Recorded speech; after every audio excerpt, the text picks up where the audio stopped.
Hey everybody, and happy Friday! And we've got another live stream, of course, to kick off today in terms of the ASUS PCDIY hardware live stream. And I've got an absolutely huge amount of stuff to go through today. I don't even know if we're going to be able to hopefully be able to get through all of it. We've got really a packed episode to really be able to talk about a huge amount of stuff that we announced at Computex 2022, as well as actually just some general announcements in terms of updates that we've had over the last about week and a half as well. And of course, if we've got time, hopefully we'll be able to touch on some awesome builds from your guys' PC DIY Builder Spotlight. But in this stream alone, of course, we're going to recap and touch on, of course, the big news for AM5 with the X670 series of motherboards. We're then also going to be talking about the ROG SWIFT 500 Hertz gaming monitor. We've got a brand new triband Wi-Fi 6E router with the RT-AXE7800. We then have brand new mini PCs with the PN52 and the PN64. Really exciting mini PCs, which actually feature a brand new redesign in terms of the actual internal kind of topology and layout, new fan cooling solution, even more expansion support. We've got actually a brand new PA 27-inch OLED based display, which is really exciting. Actually, three new ZenScreen series portable monitors. We have the MD series mice. We have a brand new chassis. I haven't even posted about it yet in the group, but we have the brand new AP201 micro ATX high airflow micro mesh chassis, which is going to be really cool as well. And then we have, like I said, a few other things to throw in there, like some low profile graphics cards and a few other items. So an absolutely packed episode here. Let's go ahead and see who we have joining us here. Hey, David, thanks so much for joining us here on the stream. PGPCs, as always, man, fantastic to have you here joining us here on the stream as well. Erica, always great to have you here. Thanks so much. And always great to let us know that the audio is okay. Hey, how you doing, man? Also, thank you for joining us here. Christopher, excited to hear about the motherboards. Yes, we're definitely going to be touching on that. Abdul, very, very cool. Thanks for joining us here as well. And also, Richard, thanks for joining us. So let's get ready to go ahead and jump straight into it. I'm going to go ahead and just give a quick recap in terms of the ASUS Uefi announcements. We have, actually, I haven't posted them yet in the ASUS PCDIY group, which if you guys are not part of our group, make sure to go ahead and check it out. It's linked in the description. It's a fantastic community that we have of passionate ASUS PCDIY enthusiasts where we talk about upgrades, builds, overclocking, modding, pretty much everything under the sun when it comes to the PCDIY experience and ASUS related hardware. You also get the latest and greatest updates resident to anything that we're doing when it comes to product releases. Now, in terms of the updates, I'll have those posted a little bit later today. There's oddly, I think about somewhere around like 40 updates, and most of these are going to be a mix of generally kind of B and H series chipsets, and then the last few number of boards on the AM4 platform that needed to see the AMD AGESA 1.2.07 release, which is a beta release and is predominantly focused at those of you that are looking to resolve FTPM stutter-based issues if you were experiencing that, as well as, of course, it's the kind of the continuation release of the prior AGESA, which also phased in updated CPU microcode support. So for those of you that were interested in updating to the newer AMD CPUs like the 5800 X3D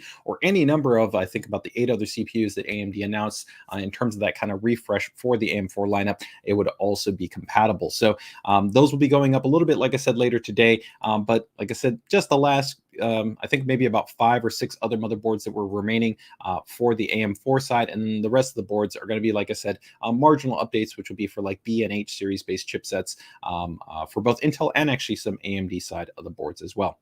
All right, so let's get ready to actually, I think, jump into probably the biggest news coming out of Computex. Although I don't know, there was a lot of pretty cool news that we had in terms of actually some really new items. And as always, if you guys have any questions, comments, feedback, feel free to go ahead and drop your questions or comments in the chat, and I'll try to go ahead and get to them as I can. But let's get ready to go ahead and take a closer look here at some actually motherboards. Now, if you guys haven't checked this out, again, we already kind of previewed this information out in our PCDIY group as well as in our social media channels. But let me go ahead and see if I have the social teaser video here, and I can go ahead and show that off to you guys. Yep, right here. Okay. And here we can just a little bit of flyover. We're going to get to some single images here, and we'll take a look at it in a moment. But you're going to see quite a bit of I/O if you haven't already noticed there. With AM5, we are going to be initially looking at 5 different series of motherboards that we're going to be focusing on. And you're definitely going to want to keep it tuned because you may be seeing even more motherboards from us. But for right now, in this stream, we're going to just be touching on some of the initial announcements, which are going to be centering around the ROG Crosshair, the ROG Strix series, the Tough Gaming series, the Prime series, series and the ProArt series. So 5 different motherboards. And we're also going to give you guys a little bit of context and information regarding kind of the AM5 platform if you haven't kind of been up to date in terms of the information that AMD put out during Computex. So let's get ready to go ahead and take a little bit of closer look and see what we've got going on here. So let me go ahead and open up some of my images here. All right. Very cool. And let's go ahead and check this out. So give me 1 second here. All right, so here you guys can see we, of course, have an entire lineup, right, with really the flagship being here, the Crosshair X670E Extreme board, and then from there, X670 series boards that you're going to have here on the Prime, Tough Gaming, ProArt, and Strix. And we'll go ahead and talk about these a little bit more, but we're first going to actually want to dive into some of the information regarding the actual platform in itself. So let me go ahead and actually bring up some of that information so that we can take a look at it a little bit more easily, kind of understand some of the kind of important parts. So I think the first thing is probably going to be get a little bit more of a sense of the actual chipset. So if we take a look here at the actual chipset, you're going to see that there's actual 3 chipsets that have been defined by AMD for the AM5 based platform. So you're going to have X670E, you're then going to have X670, and then you're going to have B650. All of the platforms, similar to what you currently have, are going to support overclocking, if that is going to be something of interest to you. The main really differential is going to come down in terms of how the actual PCIe lane assignment will work on the boards relative to not only the PCIe slots on the motherboard, but also for the M.2 PCIe NVMe based slots. So you can see right here for X670E, it's really going to kind of be the flagship series board, have the highest level of flexibility in terms of the number of slots. So an example is on the Crosshair board, which we'll talk about a little bit, that board will have PCI Gen 5, X by 16 slots, but it'll also have actually up to 5 M.2 SSDs that can be supported on the board, and 4 of those will be actually Gen 5. So you're going to see right here, PCI Gen 5 to at least 2 slots, and then 1 guaranteed PCIe NVMe slot, which would also be Gen 5 support. When you go to the X670 based chipset, you're going to see you're going to have optional support for the slot in terms of the graphics, and then you're going to be also guaranteed the storage. And then lastly here, you're going to see that it's not a guarantee that you're going to actually have any type of support for graphics. It's going to be focused on the PCIe NVMe based storage. In terms of the I/O configuration, you're going to see a lot of really stacked I/O, especially with a lot more boards coming with up to 20 gigabits USB-C. 20 gigabits is really fast. You know, in our most recent polling, we've seen that the vast majority of users are still only using devices which are 5 gigabits and lower. So 20 gigabits already being 4 times the speed is giving you massive amounts of headroom to be able to use things like USB-C, you know, docks, hubs, enclosures, things along those lines, and of course, pretty much be able to support the fastest devices that are on the market. We've already been really big pushers in terms of kind of the latest generation networking specs. So Wi-Fi 6E and 2.5 gigabit LAN isn't going to be anything new because we already did that in the X570 refresh, and actually for even B450 series refresh motherboards. But that is going to be, of course, a maintained focus that you're going to have here in terms of the actual chipset. But one other really big thing is going to be the inclusion of AMD now incorporating as part of the new I/O die RDNA 2 graphics core. This graphics core is going to be able to give you base essentially display output functionality. So I think for users that are looking for more flexibility at being able to kind of test their system, debug, be able to kind of have a basic GPU right before maybe you add in your graphics card, this is going to be a nice option that is now going to be present as part of that Zen 4 microarchitecture. Okay. So that's some pretty cool updates in terms of the actual core chipset. Let's go ahead and take a little bit of closer look at the information relative to the actual CPU itself. So here, this is going to be the introduction of the Zen 4 core. So there's going to be quite a bit of uplift in terms of the overall performance, as AMD is going to, of course, be bringing on IPC enhancements. A big one is also going to be a focus that because you actually have a bigger power envelope to be able to provide to the CPU, we're going to see much more aggressive clock speeds. So historically, you weren't really seeing 5 gigahertz clock speeds on prior generation Ryzen. So now here we're going to be seeing 5 gigahertz plus clock speeds under real world conditions, which is really exciting because while we have a huge number of cores, we definitely know that frequency is the biggest effector outside of generalized IPC architecture when it comes to kind of gaming and a lot of the more kind of general real world applications. So like your web browser, general use applications in terms of productivity, and then of course games. There's going to be some exciting stuff here in terms of actually on extension support for AI acceleration, which I'm pretty excited about. And update in terms of the actual cache that you're going to have here. L2 cache, not L3 cache.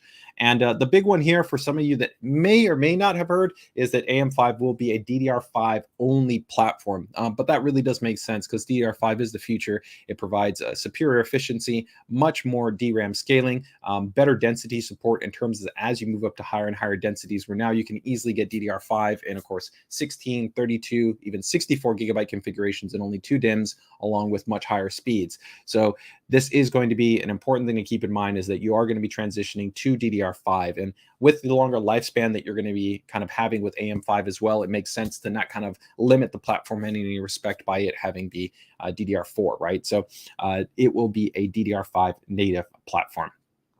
Okay. So that is, I think, most of the key probably updates that I think are important to, for the chipset side of the fence. So let's go ahead and just take a little bit of a closer look at the boards that we're going to have again here in this lineup. So let me go ahead and quickly check, see if we've got any questions right here that might have come up while we go ahead and jump into this. My Crosshair Formula 8 is going to be good for the next couple of years, definitely. I mean, the Crosshair 8 Formula and Zen 4 in itself is still a fantastic platform, really, really outstanding in terms of the performance and feature set. So there's no reason for you to kind of be jumping out on any time soon, right? Christopher looks like he's excited about the ProArt board. I definitely would agree. I think it's going to be a fantastic option. DDR5, I don't know, maybe in your region, but right now, at least in North America, you can go to Newegg, Amazon, Micro Center, B&H, any one of the retailers, and you can buy DDR5 right now. And the pricing has actually come down significantly across the board over the last 2 months, where there is a little bit of premium, but of course, you're getting more performance. So not really, I think, a concern in that regard. TM Custom, as I noted, your own for X670, right? Or any one of the chipsets, it's only going to be DDR5 only. So you are going to have DDR5 only.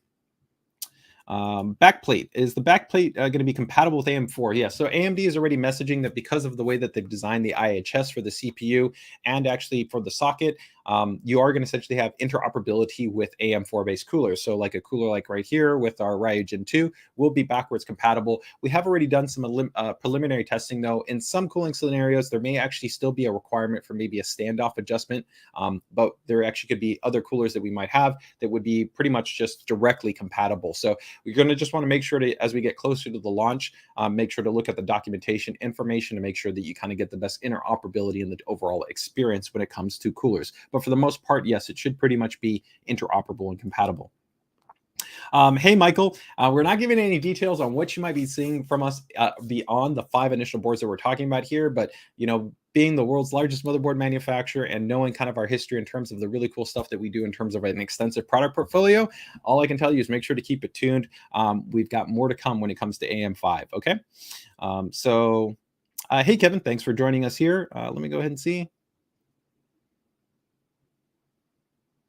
Oh, yeah. So Paul, that's exactly the case, right? You're going to probably be able to maintain the cooler. The main thing is that you just want to ensure that the cooler offers the relative thermal dissipation performance that you're going to need in relation to the part, because these parts are going to be, you know, high core count parts that are going to be actually consuming more power, even though the Zen architecture is very efficient. So it's still a factor of always trying to evaluate and make sure that your cooling solution is in alignment with not only your use case, but the CPU that you're utilizing, right? All right. Yes, Kevin, we're going to be talking about the AP201 in a little bit. Yep. So let's go ahead and take a look here at the boards in question. So the first board that we are going to go ahead and just take a quick look at is going to be the ROG Crosshair, the X670 Extreme board. So this is going to be the highest end-based chipset offering from AMD. So this will be the X670E, right? So that means that we're going to have essentially the most PCIe lanes available to us for graphics and for storage. So we actually have a little bit photo here, and we'll take a little bit of a closer look at that one in a moment. But you're going to see that this board has been kind of a little bit of an updated styling compared to the prior generation. So let's go ahead and actually bring up, I think, a little bit of an improved image here, and let's do a little bit of a side-by-side compared to the Crosshair 8 Extreme, which came out not that long ago, and then we can kind of compare that to the new Extreme board. So I think that allows us to kind of have like a really cool kind of perspective in terms of how the two boards look, right? So let me go ahead and just see if I can size these just about right. Yeah, that looks about right to me. And so here we can actually take a look. So here's the Crosshair 8 Extreme, and here is going to be the Crosshair X670E Extreme board. So you'll see in some ways they're very similar. We were maintaining the design language of this being kind of a monochrome based design aesthetic, right? So pretty much everything is weighted in black, right, with a clean design. But we have gone ahead and updated this with some of our kind of more stylized design elements that you saw in kind of the Intel series, where we have the enemy display matrix here. This can be fully customized. You have, of course, we're maintaining the OLED live dash display, so this is also customizable. You can put all kinds of stats and different types of animations there. And then also we have a more advanced lighting array that's going to be present here in terms of kind of your south bridge or FCH type of section of the motherboard. You're going to see though that you still have all the robust kind of design elements here. So this is going to be a super high performant VRM assembly. Again, no concerns whether running stock or overclocked in any regard. You're going to have any concern. And while I can't get into it, when we get into the actual formal live stream and launch, trust me, there's going to be some really cool design features that we have for this generation, specifically for this board and for X670. Some really cool stuff on the overclocking side and on the design side in terms of kind of core features and functions. One cool thing is you guys will see right here is that this board does have the Q release technology. So that's going to be for the easy ejection of the graphics card, which you can see is not on the prior generation Extreme board. That's a really cool update. You can also see that we've gone ahead and revamped the actual DIMM.2 add-in card, right? So the DIMM.2 add-in card you can see is massive, and it has now a much more robust heatsink. And that's because this is now a Gen 5 base compatible add-in card that allows you to put 2 of your SSDs in there compared to the prior generation. So it's really been kind of purpose designed for the next generation of PCIe Gen 5 NVMe based SSDs. You're going to also see here we did tweak a little bit of the kind of the design here on the side. So you still get the perimeter kind of accent lighting, but you're going to see all of these are pretty much right angle based connectors, even more so than the kind of prior generation, with really nice, clean, identifiable labeling too, is a little bit of an update for that generation. Now, you can see here, we changed this up a little bit in some of the layout configuration based on some of the chassis designs and feedback too, to give you a little bit more flexibility, where one Type-C header here and another Type-C header here, one Type-C, and then it was another Type-C here, but we split those up apart a little bit along with that connection. So that is also another little bit of a change on this board. Beyond that, like I said, I can't get into too many of the things, but this board will also have 10 gigabit LAN, has, of course, Wi-Fi 6E. This also will feature the 60-watt USB-C charging for the front connection, which will be supported on some chassis. So if you have ultra high speed charging requirements for like the latest generation, phones and tablets, or, any USB-C enabled device, you can go ahead and do that on this board, where that's something that we didn't have on the prior generation as well. You, of course, have all the classic stuff that you would know on ROG boards. So you'll have like your Hydro node headers, you'll have your water cooling zone headers, you'll have, of course, advanced ARGB functionality on the board with those headers, and a lot of other really cool stuff. So like I said, we'll talk a lot more about this board in depth as we get there, but this is going to be pretty much our new flagship there in terms of the AM5 lineup here with the Crosshair X670E Extreme. So really excited about this board. And if you guys haven't noticed, of course, as well, is that big difference in terms of the socket, right? So here we have, of course, the current socket design, and here we move over to a socket design, which is a little bit more like Intel's, right? Where we have an LGA-based socket, right? So your pins are going to be in your socket, and the CPU itself won't have the pins on it anymore. As always, though, still during installation, make sure to just be mindful of that, right? Okay. Hey, Sniff, happy to have you here. And thanks for the feedback there on the labeling. Yeah, I think the little labeling just makes it a little bit nicer, a little bit cleaner. Still, the reality, though, is that I'm always a little bit torn.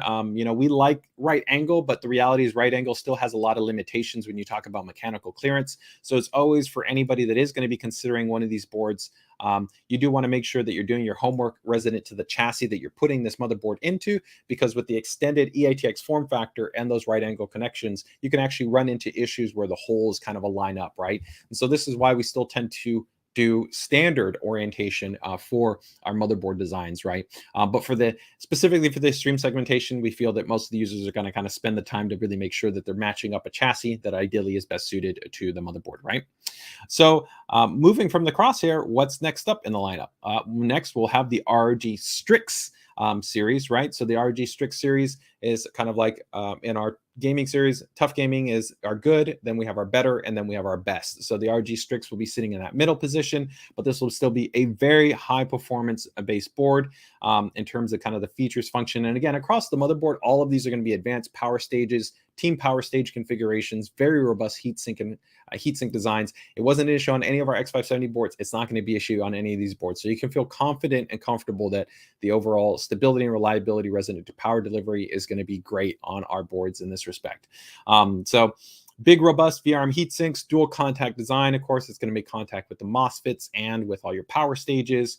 You, of course, have massive M.2, which you can see right here, where you've got full M.2 heatsinks across the board with one there, another there, and then there. So you can just kind of imagine how many. And again, we're carrying over that quick release technology. So just like we did for X670, we're not just reserving that really cool feature for just the flagship series motherboard. You get the Q release technology also on the ROG Strix board. And this one will have, of course, also Wi-Fi 6E, high speed 2.5 gigabit LAN, tons of USB connectivity in terms of even 20 gigabits USB on this board. So a lot of really great stuff there. Of course, you also get the improvements in terms of Supreme Effects audio and some other good stuff. And again, like I said, this is not a full kind of deep dive onto these boards, because this is just a little bit of the teaser announcement. As we get closer to the actual launch, and when we get ready for the formal launch, we'll of course have a full live stream where we'll go hands-on physically with the motherboards like we've done in the past, and we'll talk about every single feature, function, and design element, and how the boards differ from each other.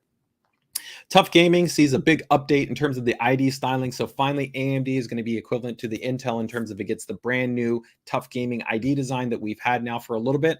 I really love the brand new vector design language for the Tough Gaming accent. So Tough Gaming boards tend to not have as much RGB lighting on the front of the board. They still, of course, have multiple RGB lighting support via headers and through slots. Just they only have very, very minimal lighting on the board, right, with just that accent. But they have a really cool, clean design, kind of bold aesthetic that I think looks fantastic. I love this kind of two-tone gray and then that monochrome. And then you'll also see that the accent color for this motherboard is white, as opposed to in the prior generation, we had kind of our gold orange accent color. So pretty cool design updates there. Let me quickly, before I keep going on there, let me just see if we had any quick questions right there. Jurgen's asking, will the RTX 3000 series, I can't talk about anything that may be under NDA, so you're asking about next generation GPUs, but what I can tell you is that in terms of stock and inventory, products always kind of have a little bit of an overlap period, so I would expect that you'll still see our RTX 3000 series GPUs for a period of time, even after next generation GPUs become available. Let me see here, another question. Is the 60-watt charger on cheaper motherboards or only the flagship? So this does require actually a specialized microcontroller to be put on the motherboard. And just like we did on Z690, it's not going to be down to like the most entry-level series. Take, for instance, on Z690, was only offered on the Maximus class motherboards, but was not on more entry-level motherboards. So this is, like I said, I can't tell you all the things that we have. We've got, more coming for AM5, but it is going to be segmented. You're not going to see this on something like a Tough Gaming model, take for instance. So you are going to be looking at a higher stack in terms if you want that 60-watt charging feature, okay? Paul's noting that I love that the ports are kind of hidden behind the labels. Nice design and clean. Very, very cool. Interesting having the enemy display matrix on the larger portion covered by the multi-slot GPUs. Yeah, so I think some very cool design elements right there. Okay, so again, here you can see large, robust VRM heatsinks. This is also what you refer to as an extended heatsink design. So this is already what we've been doing, where the heatsink actually goes into the I/O shroud. An update compared to the prior X570 series, as you'll see also, this has an integrated I/O shield.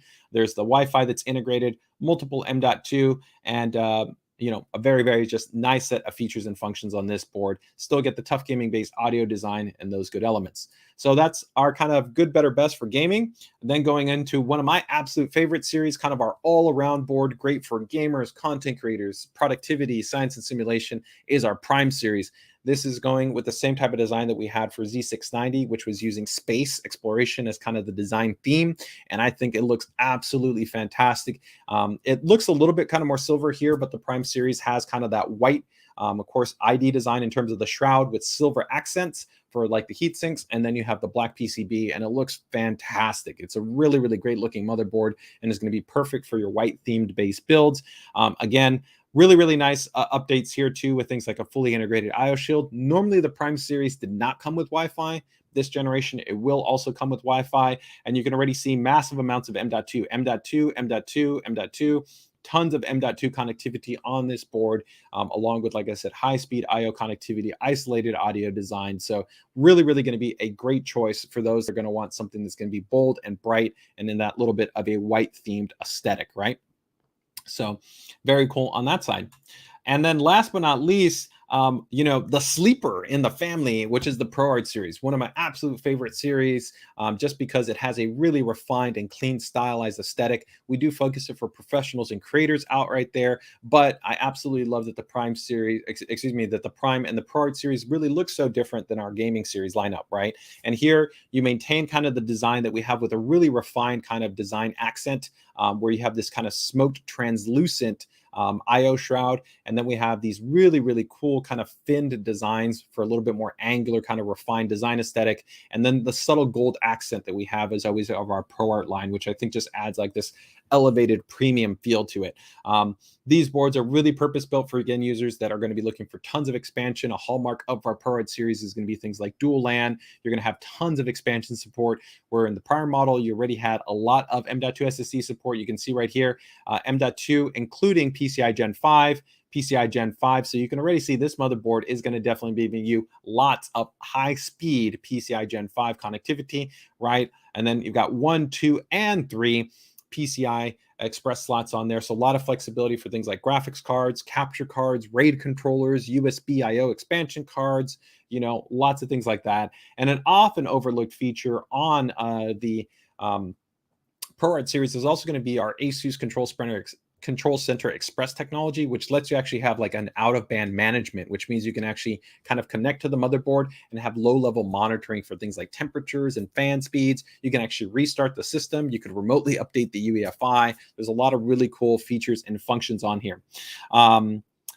Hi Sud, if you're asking if these are, these all support the Ryzen 7000 series CPUs, which are essentially the Zen 4 series of CPUs. So this will be really cool. And again, also here you can see that this board does have the Q release design, so allows you to quick eject the graphics card. This one will also feature the 60-watt charging. So while it won't be as high end as something like the Extreme, right, you'll still be able to have that type of feature if you're looking for it. So again, we will be segmenting out some of these features as always, depending on different motherboards, but I think a really nice balance. So 5 different motherboards that we're going to have in the X670 lineup. Like I said, more details and even more information to come out at a later date. So as always, make sure to just keep it tuned here to the ASUS PCDIY group, and you're gonna find out all about that information as we can go ahead and put it out. So it's a quick recap right there. That is just a little bit of a teaser for the 5 motherboards that we're initially announcing. So overall, very cool. I know that we got people asking about something on small form factor. So ASUS's history, never say never. All I can tell you is make sure to keep it tuned, and you're going to find out what we're working on. All right. So very cool. We get to, looks like some thumbs up there with Prime looks better than Tough and Strix. Interesting. Oh, what about the chat? What does the chat think? Does the Prime look better than Tough and Strix? I mean, it's always hard. People that really like white sometimes just like white more than other motherboards, but I really think that the Tough board looks fantastic. The Strix board looks great. The Prime board looks great. I think it really just comes down to user preference. They're all really good looking boards. So, but what about everybody, in the stream? What's everybody's favorite board that they saw in terms of the overall look and feel? Does ProArt, hey David, I'm not going to be answering any specifics in terms of which board specific to chipset information. So just make sure to keep it tuned, like I said, and you'll find out that information as soon as we can go ahead and kind of begin to break down those details.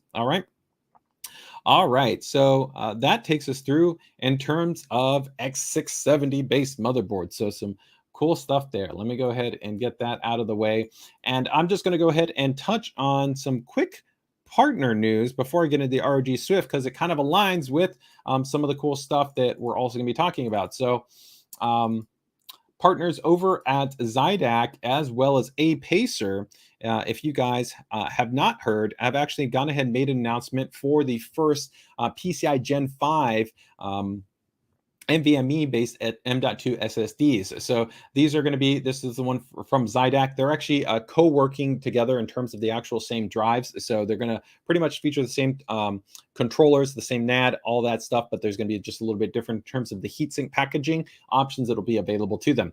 And then here you can see the Apacer model. So what are you talking about in terms of specifications? Pretty insane numbers, right? So right now, generally, when we're looking at top-end PCI Gen 4 drives, we're usually looking at about 6,000 to about 7,000 megabytes or gigabytes in terms of your actual read and write speeds, right? And now for PCI Gen 5, we're going to be easily exceeding 10K. We're talking about 13,000 sequential and about 12,000 sequential for your read and for your writes. So some really impressive performance. These drives are also going to be incorporating actually the brand new NVMe 2 specification. So if you guys aren't aware, essentially some people call always NVMe drives to an M.2, and that's not technically correct. NVMe is part of the actual protocol that's utilized in terms of how the drives actually communicate in terms of what's called their fabric.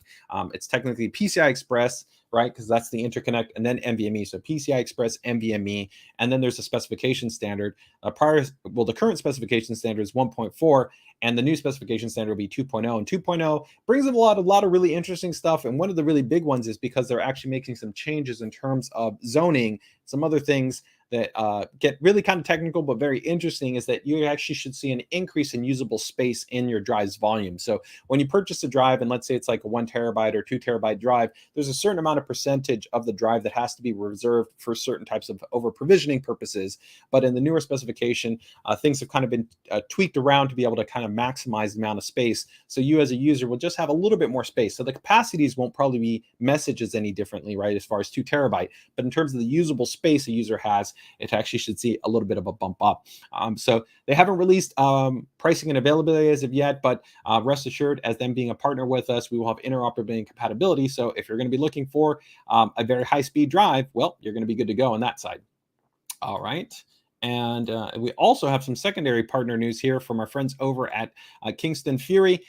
Kingston Fury has gone ahead and done a very big launch announcement here for their new Beast DDR5 DIMMs. So these are going to be rated, I believe, from 4800 all the way to 6000 MT. And then they'll have 2 different CL varieties. CL would be reference to the actual timings. I think one was 38 and the other one was 40 in terms of that. And of course, like I said, you're going to have varying density configurations. So all the standard ones that you would expect. So 16, 32, and 64 gigabyte kit configurations.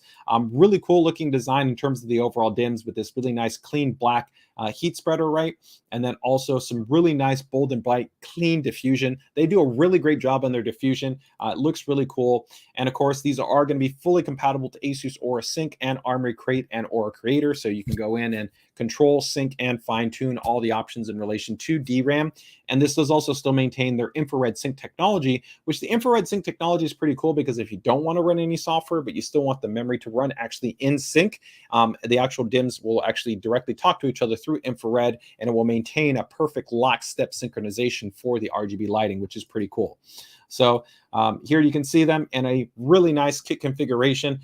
It just shows you off that really nice diffusion and RGB lighting. So again, you'll be seeing these coming out, I think, starting next month, maybe beginning, I don't know. We're already almost at the end of May, so you might not see them before then, but they will be coming out in a configuration of, as I noted, 4800 all the way to 6000 MT. All right.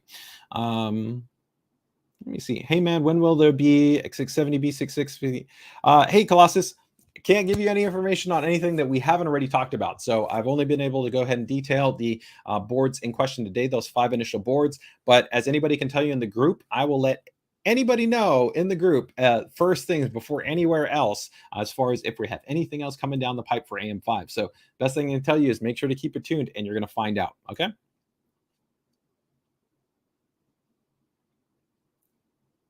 Let me see right here. David, do these new boards fit with their heat sinks, or are the heat sinks on the boards robust enough to use them without included heat sinks? That's interesting. So if you're saying, would you want to remove the VRM heat sinks? You could actually really do that in most situations. The reality is the power stages that we use are already very thermally efficient. And because they're actually not usually under a sustained current draw, what I mean by that is that most people aren't running, extended multi-threaded workloads, right? So they're not running like an extended render. They're not running extended, batch conversions or, some type of workload that's using tons of cores and pulling tons of current. So when you're just gaming, doing desktop productivity, you could take off the heat sinks and the board would still run entirely stable and fine. The heat sinks are really there as kind of a worst case mechanism to be able to ensure stability and reliability and the maximum performance. But the reality is, you could take it off there, but I don't know why you would want to take them off. They're not affecting interoperability compatibility for coolers, so it shouldn't be a concern or an issue. But that all comes down to, I guess, your preference on how you end up how you end up wanting to run your system. Oh, you're referring to the M.2 SSDs. Yeah, so it's a little bit too early right now.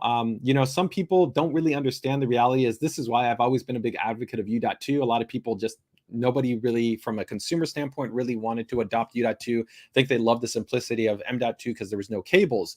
But the reality is M.2 is less thermally efficient and power constrained, right? Because it was designed for laptops. U.2 was really a desktop class specification, right? So it had a much bigger power envelope. And because of a bigger size, you could stack more NAND and you'd also have better thermal dissipation characteristics. This is why actually U.2 has even much higher capacities, right? U.2 can go over 10 terabytes of capacity. Well, it's really only been very, very recently that M.2 has been able to get really past even 4. And there's not really that many high capacity drives. Still, most of the volume in the market is 1 to 2 terabyte. And it's also more challenged in terms of the thermal envelope, right? This is also why the upcoming M.2 revision specification actually might get a little bit larger. There actually will be wider and a little bit larger M.2 drives that will come to market because you need that space to be able to put more NAND and be able to account for that. But this really all depends on the workload and the controller. So you're really just going to have to wait and see what the scenario is going to play out to be when these drives begin to hit the market and what the actual kind of thermal characteristics will be like under load. But that's definitely something that we'll take a look at and try to make sure that the community has information within our group so that they have an understanding. Hey, but I can tell you that we are designing our heatsink so that, drives, you can remove the heatsink and use our heatsink that already comes with the motherboard as opposed to using the discrete heatsink. And that'll just become kind of an A or B preference. Do you want to go with that route or do you want to go with our integrated heatsink design? David, yes, the coolers will be interoperable. So you can use AM4 coolers with AM5. Okay. All right. Okay. Yep. Very, very cool. All right. So that's just a little bit of partner news there in terms of just some DDR5 and then, of course, some PCI Gen 5 SSDs. So now let's go ahead and get ready to talk about here some other cool stuff, which is pretty exciting. ASUS and ROG has really kind of been the industry leader when it comes to high refresh rate gaming displays and a lot of key technologies. We were the first manufacturer to put out a high refresh rate display, first manufacturer to put out NVIDIA G-Sync based display, to the point that the very first G-Sync display, you had to actually buy one of our VG series monitors, 120 Hertz monitor, and we sold it as a kit with the G-Sync module, and you had to open up the monitor and put in the G-Sync module yourself.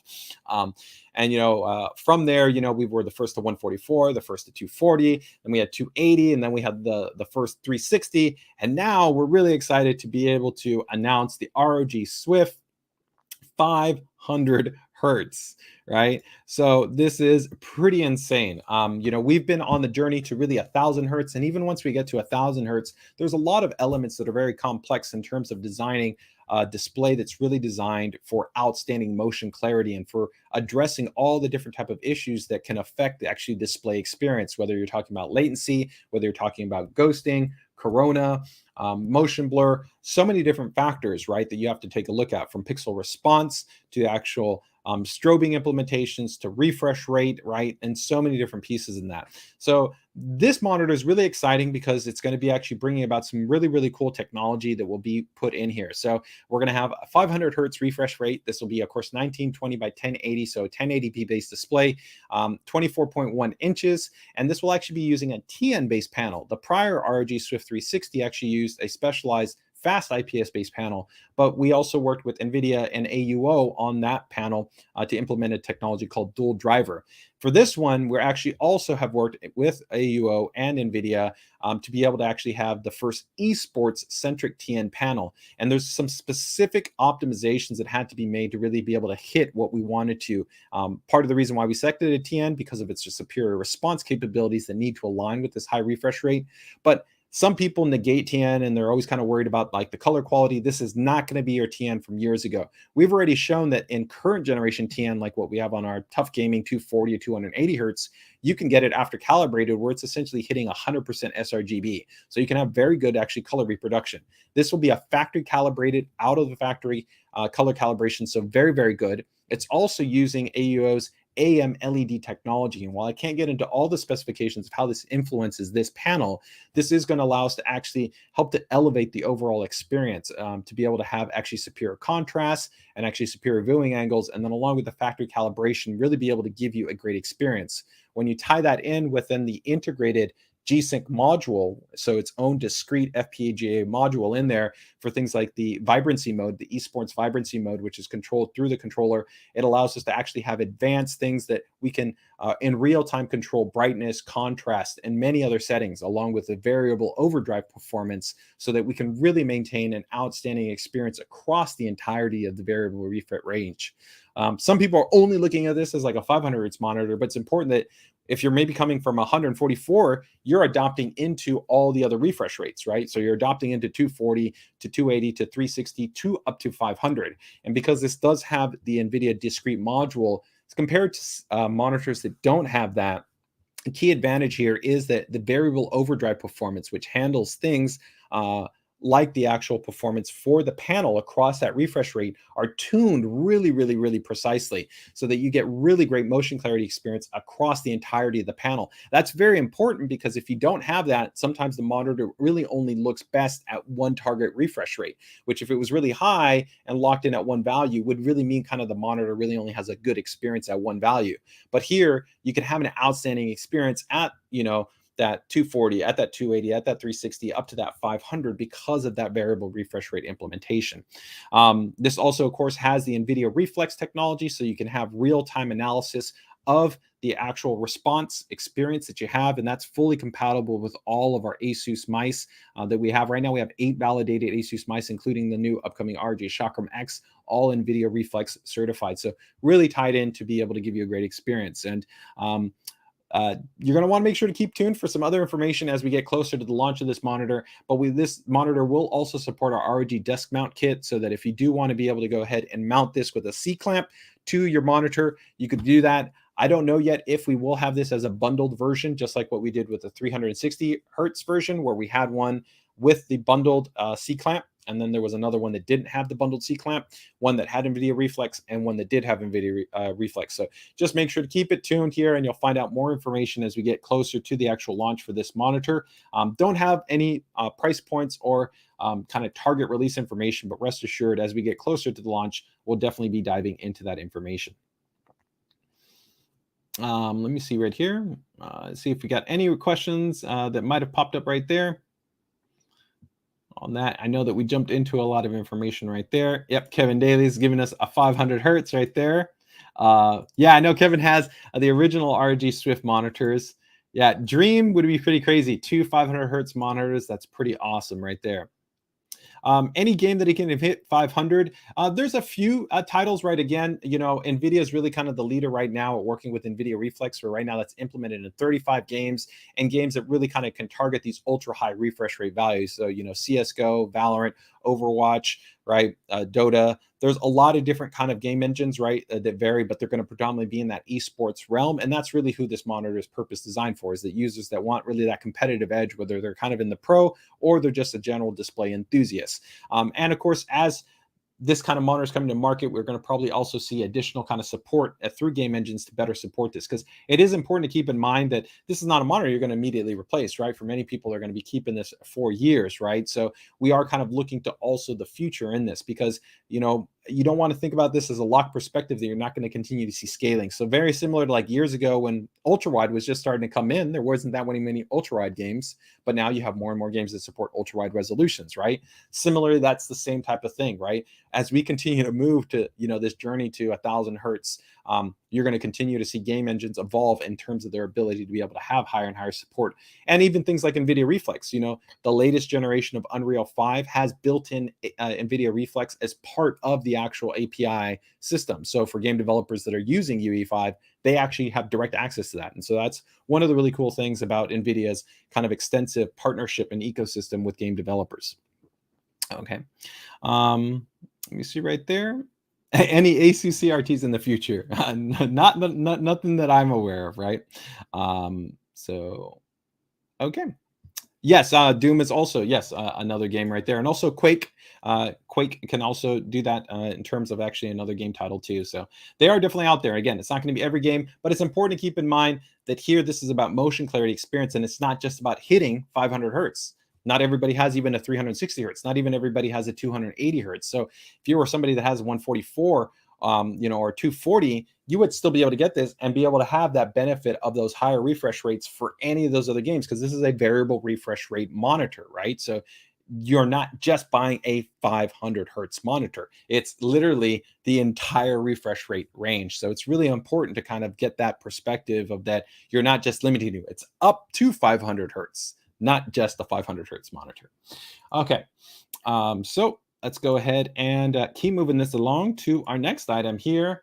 What we got here? We got a pretty sweet router. This is going to be an update here. So Wi-Fi 6E and triband have been, I know, on a lot of people's minds, and a lot of people have been asking, we would love to be able to see a triband router that is less expensive, and also Wi-Fi 6E. Wi-Fi 6E, we have it on the AXE1100. We'll have it right now getting ready to ship on the AXE1600, right? But if you talk about Wi-Fi 6E and then triband, it's really kind of been limited to much, much more expensive based products. We also have it like on the XT12, but you're talking about products that, are going into $500, $600, $700, $800, right? So here we're really excited that this is going to be a router that should be positioned underneath $400 and is going to be able to offer you triband based support, Wi-Fi 6E, 2.5 gigabit WAN support, along with high-speed USB 3.2, USB connectivity, and then your traditional 4 ports, right? So this is going to be a pretty sweet unit. This is under our RT line, so it's not a gaming stylized type unit. So it has a little bit more of a clean, kind of refined design aesthetic that's a little bit more kind of subtle, although of course it is still a high performance based router. So it is going to be a large unit, right?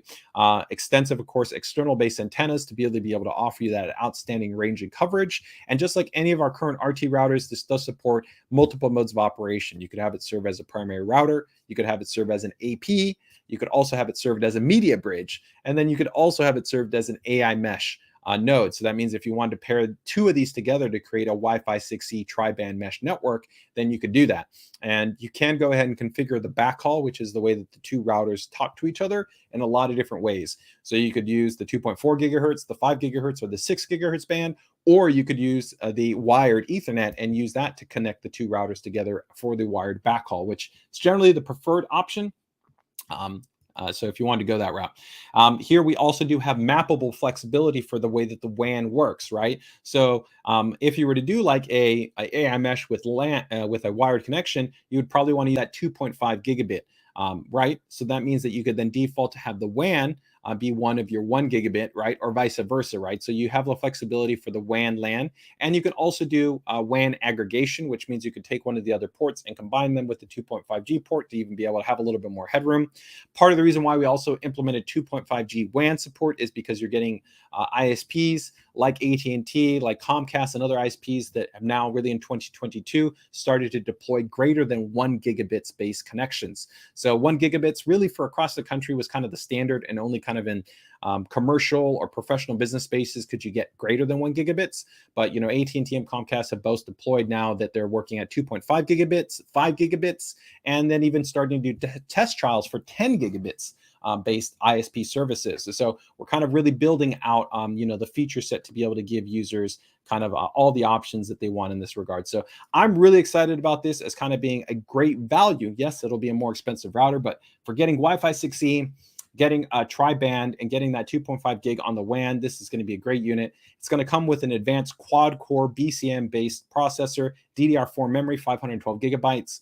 There's even some really cool stuff, too, that we've baked in that some people might not even be aware of yet. We just started rolling out WireGuard VPN support. So all of our current advanced routers already support advanced on-router VPN. So that means that if you had services like Viper, you had Nord, you had PIA, any number of different services, you could run that directly on the router. And we already support OpenVPN, which is quite a bit more robust and pretty fast in terms of performance.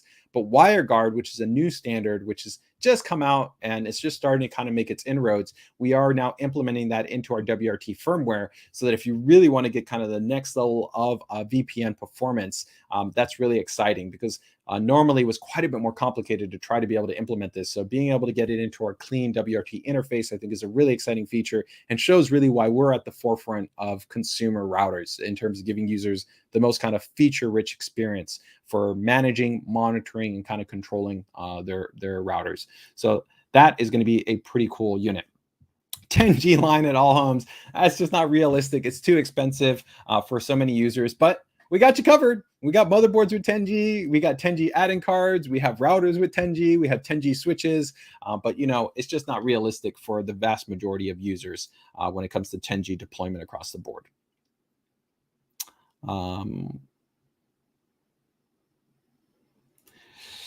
I want to know if I can mix and match different models of the AI mesh compatible routers and nodes together. Yeah, you can entirely do that.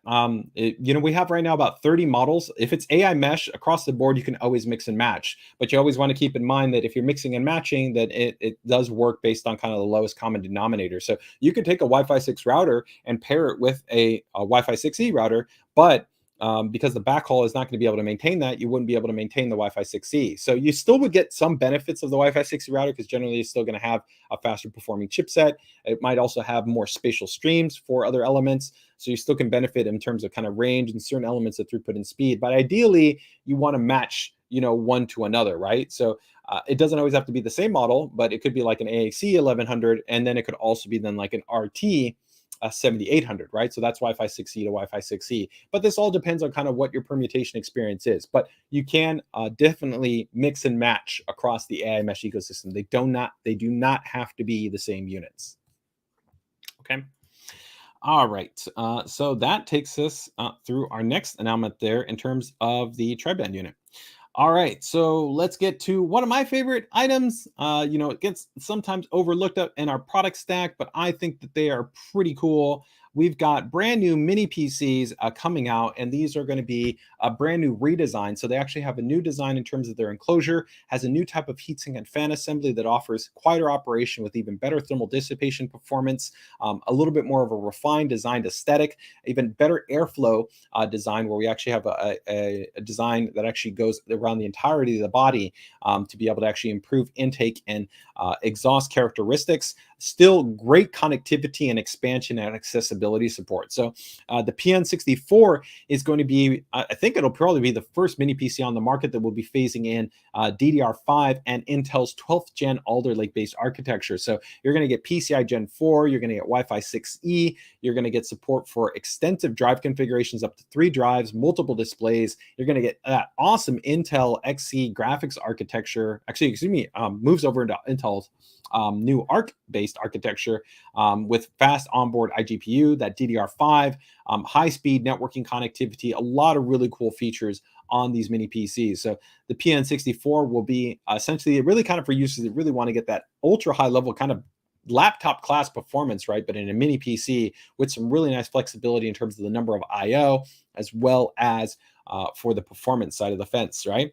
And then the PN52 will be an update to our really popular PN51, which already had the Ryzen 5000U series, but this will be featuring the Ryzen 5000H series. So the 5000H series is going to be a big bump up in terms of performance, because it's going to be a higher wattage CPU. So you're going to get quite a bit more performance for not only the integrated graphics, but also in terms of what is going to be possible for the actual CPU. So both single thread performance, multi-thread performance, and graphics performance are going to get updated, and really across the board. These are really, really cool, exciting units. And just like what we had in prior generation and current generations, you're going to get bare bone models and kind of complete models. So bare bone models would mean that you would pick the model based on the CPU that it comes with, and then you add your own memory and you add your own SSDs, as well as your own operating system.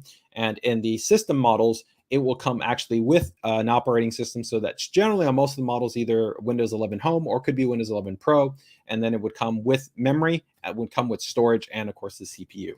Okay, here's just a little bit of tour in terms of the connectivity. So you can see you get triple mode connectivity available to you, and actually on some of the models that actually even be 4 displays. So you can see HDMI DisplayPort, and USB-C with DisplayPort. So that's 4 displays that can be driven.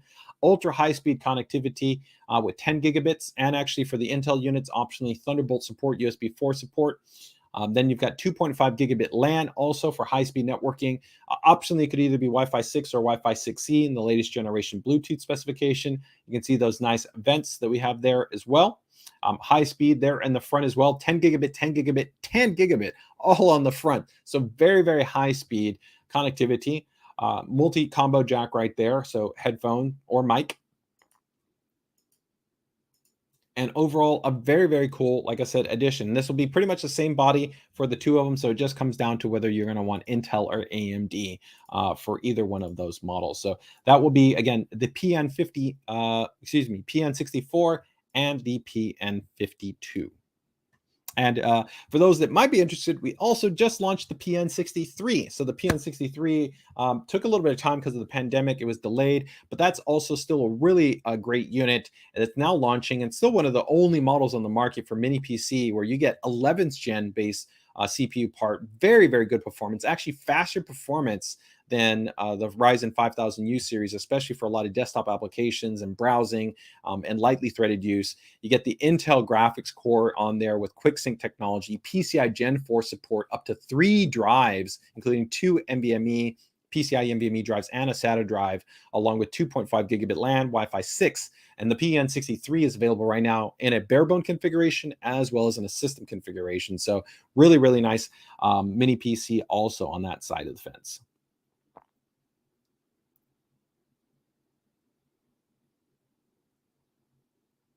Yeah, so definitely in your situation, you could 100% go that route. And also keep in mind that in your type of situation, a really cool thing about AI Mesh is we have multiple node support. So that node support can actually be 3, 4, even 5 units. And the cool thing is that you can actually go into the router configuration. And when you go through the app or through the WRT firmware interface, it's really simple to add the other unit. You just go to AI Mesh. So you can do all the primary setup configuration, all the management options on one router. And then when you just connect to the other one, you don't have to go through all the setup routine. It literally just adds the other module in there. And if you wanted even more flexibility, you could actually just set up each router in an AP mode as opposed to a router mode. So there's a lot of different choices that you have available in terms of how you can kind of set things up. All right. So that is going to be our mini PCs. Very cool. Again, PN52, and then we also are going to have the PN64. Okay. So let's see what else we got. Oh, we're rocking and rolling. We've got a lot of different things that we're recapping here. Okay, so now let's talk about some OLED. I think this is pretty cool. All right, so this is going to be an addition here to our ProArt series displays. So this is going to be the PA27DCE. So it's kind of one of the really kind of the first kind of more traditional size monitors, right? So still traditionally OLED, it does have some challenges, right? In terms of being used as a traditional monitor, not only in terms of things like image retention, but also in terms of its subpixel matrix. Its subpixel matrix isn't really kind of optimally suited for, I'd say, text to the best degree, right? It can still definitely be used, but it's still, that's an area where traditional LCD-based technology is going to be superior. But that being said, really the strength of being able to offer this type of display for content creators is, of course, to be able to benefit of the outstanding contrast, right, and image quality experience that OLED can offer you. So if you're looking for a monitor to be able to proof, you know, your animation, right, your, of course, digital assets, right, your portraiture, landscape, 3D work, right? Illustration work, photography, videography, whatever it might be in that space. That's really, really going to kind of be the space for where ProArt shines. So this is going to be a 4K 60 Hertz based panel, and we're going to go through just some of the kind of cool elements that this model has. So this will be factory calibrated, so for outstanding factory calibration right out of the box, you won't need to worry about anything. This does actually have an ambient sensor that will be built onto this, so that will be part of the actual specialized image retention technology that we have on there. So essentially, when there's not kind of active use in terms of the monitor, the actual monitor will automatically dim. This also helps to maximize the lifespan, because with OLED, an important part of not only maintaining its performance over time, but also reducing the likelihood of image is going to actually be dimming the panel, because the warmer the actual OLED, because it's an organic substrate, that's not healthy. That's part of the reason why, like on the upcoming ROG SWIFT monitors, where you're going to be gaming for a long time, we're putting really, really big heat sinks into the entirety of the back panel to be able to maintain not only higher brightness operation, but to be able to actually target a kind of threshold value to keep the temperature in check, to be able to reduce the likelihood of actually having image retention issues. So this will actually have a cool kind of feature in there. It will have, of course, integrated front-facing buttons, which a lot of actually kind of professionals and prosumers prefer, to be able to access all your on-screen display options. You'll have 6-axis color control and calibration options that are available to you. You have the ASUS ProArt widget for being able to do some advanced calibration and control options within Windows, so you don't actually have to touch any of the physical buttons on the OSD. A joystick button on here as well. It will have I think 3 HDMI and DisplayPort and USB-C and a rear side-mounted USB ports. All of our ProArt display have kind of extensive I/O connectivity. So if you want to plug in a drive here on the side, you could plug in like a flash drive, an external high-speed hard drive, scanner, a camera, different things like that, right on the side without having to go through the underside of the monitor. Nice, clean, and integrated cable management options as well. For this monitor too. The USB-C is great because you can, of course, connect that to a laptop, to a phone, to a tablet, to a camera, any type of USB system. And there will also be USB PD output for actually power. So if you want to kind of daisy chain this to be able to power a device, you will also have support for that as well on this display. So 100, I believe, color coverage is going to be very, very good. I think it's like close to about 100% DCI-3, close to about 100%, I think, for Adobe sRGB, and then, of course, easily covers standard sRGB coverage, and you'll also have multiple hardware calibration profiles options on this display as well. So this is going to be a really great addition to our current ProArt lineup, where we've really got an entire range from top to bottom, everything from even 1900 by 1200, so more vertically oriented ProArt series displays. Then we have 2560, then we have 4K, then we have HDR, where we have the flagship class, really the best mini HDR monitors on the market, mini LED HDR monitors on the market, with our PA series that even go up to 1600 nits in terms of HDR. And then we'll also have OLED here. So a really expansive lineup in terms of our ProArt centered displays. So if you're a creator, you're a professional, or even just a general display enthusiast who really wants a desktop OLED, then this will be one for you to check out. Okay. Will there ever be let me see here. Will there ever be a ProArt case, GPU, air cooler, or AIO? It's something that we're discussing. It's a tricky balance because, we think that there's really great partners that are, of course, already making a lot of these components. So whether you're talking about partners like Fractal Designs, Phanteks, Noctua, right? There's a lot of partners that already exist. And so we're cautious about jumping in, as today we'll be actually talking about a Prime Series chassis. It's not something that we're necessarily opposed to, but we're also trying to be realistic. Is there value to purpose build it? Because just branding it doesn't add necessarily value, right? We want to try to make sure that the design features and functions are complementary to the product line, right? So if we were to do something like a specific ProArt case, would that mean that we would want it to have, I don't know, more specialized front expansion? Or maybe it would be like our PD5 ProArt system, which actually has like LEDs that are designed for like rendering and, application notification. So like at the end of maybe like a batch conversion, a little light comes on and lets you know that has there, or maybe hot swap storage access. So there's a lot of things that we would want to kind of evaluate, and it is something that our team is talking about. But right now, there's nothing to specifically say. And I think definitely on the GPU side, no, there wouldn't be any sense at releasing a ProArt based GPU. We already offer KO series, which I think perfectly complement our ProArt series line. They're cool, they're quiet, and they have a very clean design aesthetic, as opposed to maybe something more like our Strix series or our Tough Gaming series. But I think our Tough Gaming series even still is very complementary to ProArt, because it doesn't really have almost any RGB lighting, and the focus is that cool, quiet, and fast operation, right? All right, so that is going to be our ProArt update there. So let me see here. Next, we've got a very interesting item right here, and this is going to be with the MB249CE. So this is going to be a large monitor right here, but it's going to definitely have some kind of interesting tricks up its sleeve, resident to kind of what you can do with this display, because it will give you some flexibility at being able to actually move it around. In terms of that, also has a focus on actually having better quality speakers than what you would traditionally have in kind of a standard based display, and some flexibility along those lines. So let's go ahead and take a look here at this one. So if you're those that are kind of aware, Asus has a very expansive portable lineup. We were really kind of one of the first manufacturers to really support portable based displays. And we've got portable displays across the board, down from like 13 inches all the way up to 17 inches. And now we're going to have a really one that's going to be much larger. So this one's not really designed for portability in terms of kind of taking it with you, but flexibility at maybe moving it around in your home environment. So this is a 24-inch base monitor. It's actually a little bit below that in terms of the overall dimensions, but it actually has a cool little actually integrated kind of kickstand in there. It has actually high quality stereo speakers with actually our smart amp technology, which helps to minimize distortion and actually increase the volume range. Flexibility in terms of display connectivity with HDMI as well as USB-C, including DisplayPort alt signaling.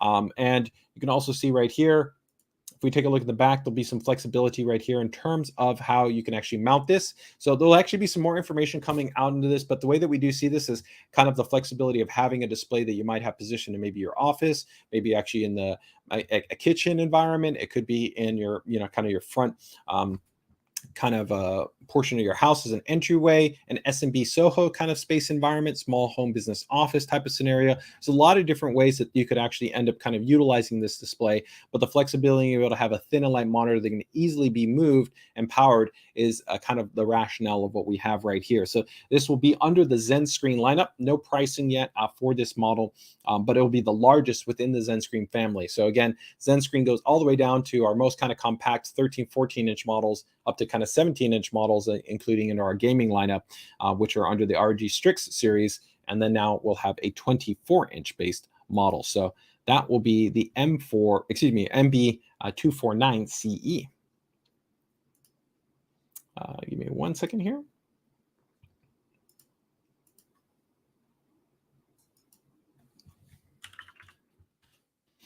All right, so next right here, let's go ahead and move through our next update.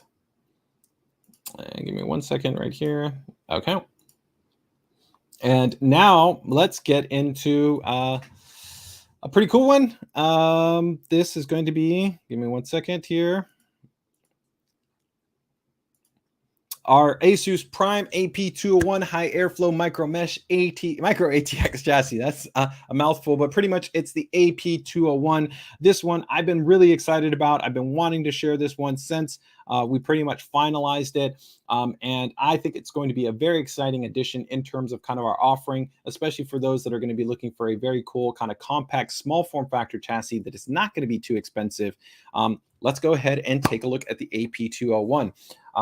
It is going to be a chassis that is going to have it's about 57,000 actually very compact micro ALITs, or essentially mesh points within the actual chassis.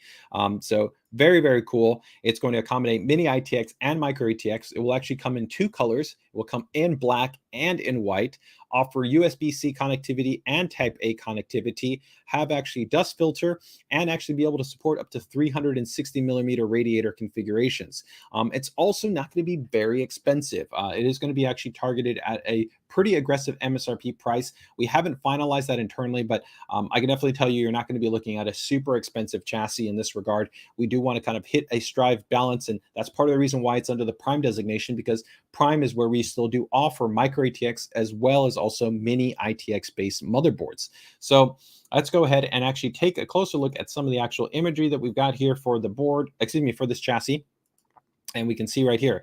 So high airflow was the big focus here, is that we wanted to be able to offer a design that really be able to give you great airflow experience, so you weren't going to be concerned in terms of temperatures. And we also wanted to be able to add this essentially micro perforation design to give you a little bit of actually visibility, because traditionally within micro ATX chassis and mini ATX chassis like these, you generally don't actually have a lot of visibility. They're fully sealed off. And so here we wanted to be able to kind of give you a little bit of that vibe, so that if you still went with certain hardware that had a little bit of an ID design, or might have a little bit of kind of RGB lighting, you can still kind of play out and feel through the chassis a little bit of the kind of the ID design here on there. So I think that is pretty cool. So here's an example.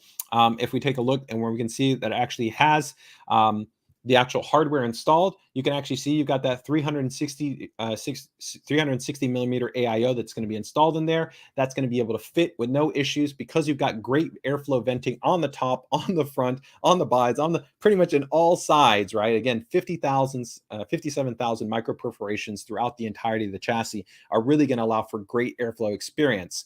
We've also tuned it to be able to balance, ensure that, like I said, this is really well distributed in terms of how you can layer out the hardware and not have it actually be sandwiched on each other, but without having it be too large in terms of the dimensional layout. You get that flexibility of, like I said, being able to have the large radiator and still actually be able to kind of see all the hardware. So I think that is pretty cool in terms of that. So let's go ahead and now take a look here at the rear. In terms of the rear, we've also optimally spaced the actual bracket, the back spacing to be 32 millimeters. So that actually still is going to give you a good amount of space, so that you can actually still route your cables. Because sometimes, again, in these more compact chassis, they're focusing to get so compact, but almost at the expense of some elements of usability, right? And the reality is, sure, you could get custom slim cables. Those can be really expensive. Our goal was to try to make sure that you could still take standard base PSUs and standard kind of extensions, standard items that are available, and be able to make them work in terms of the layout of the chassis, and not have it compromised in terms of kind of its flexibility and its layout. So you still get some good spacing right there, that you can run your cabling through that space, be able to isolate it from the front, right, and not have that be seriously obstructed. Okay. So here's again a little bit of that clean sit shot right there in the front. You can also see that you've got the standoff to be able to ensure that you're giving enough spacing there at the bottom, give you a nice little kind of focus again on the airflow. In terms of that front panel, right, you can see that USB Type-C. You got dedicated headphone and microphone, and then we've also got 2 certified front USB 3 ports. Some chassis in this space still, oddly enough, might come with like a USB 2 port, but here we wanted to keep the focus on high-speed connectivity, as we kind of really know this because we're a motherboard manufacturer. We're trying to align the specification to make sense there. All right.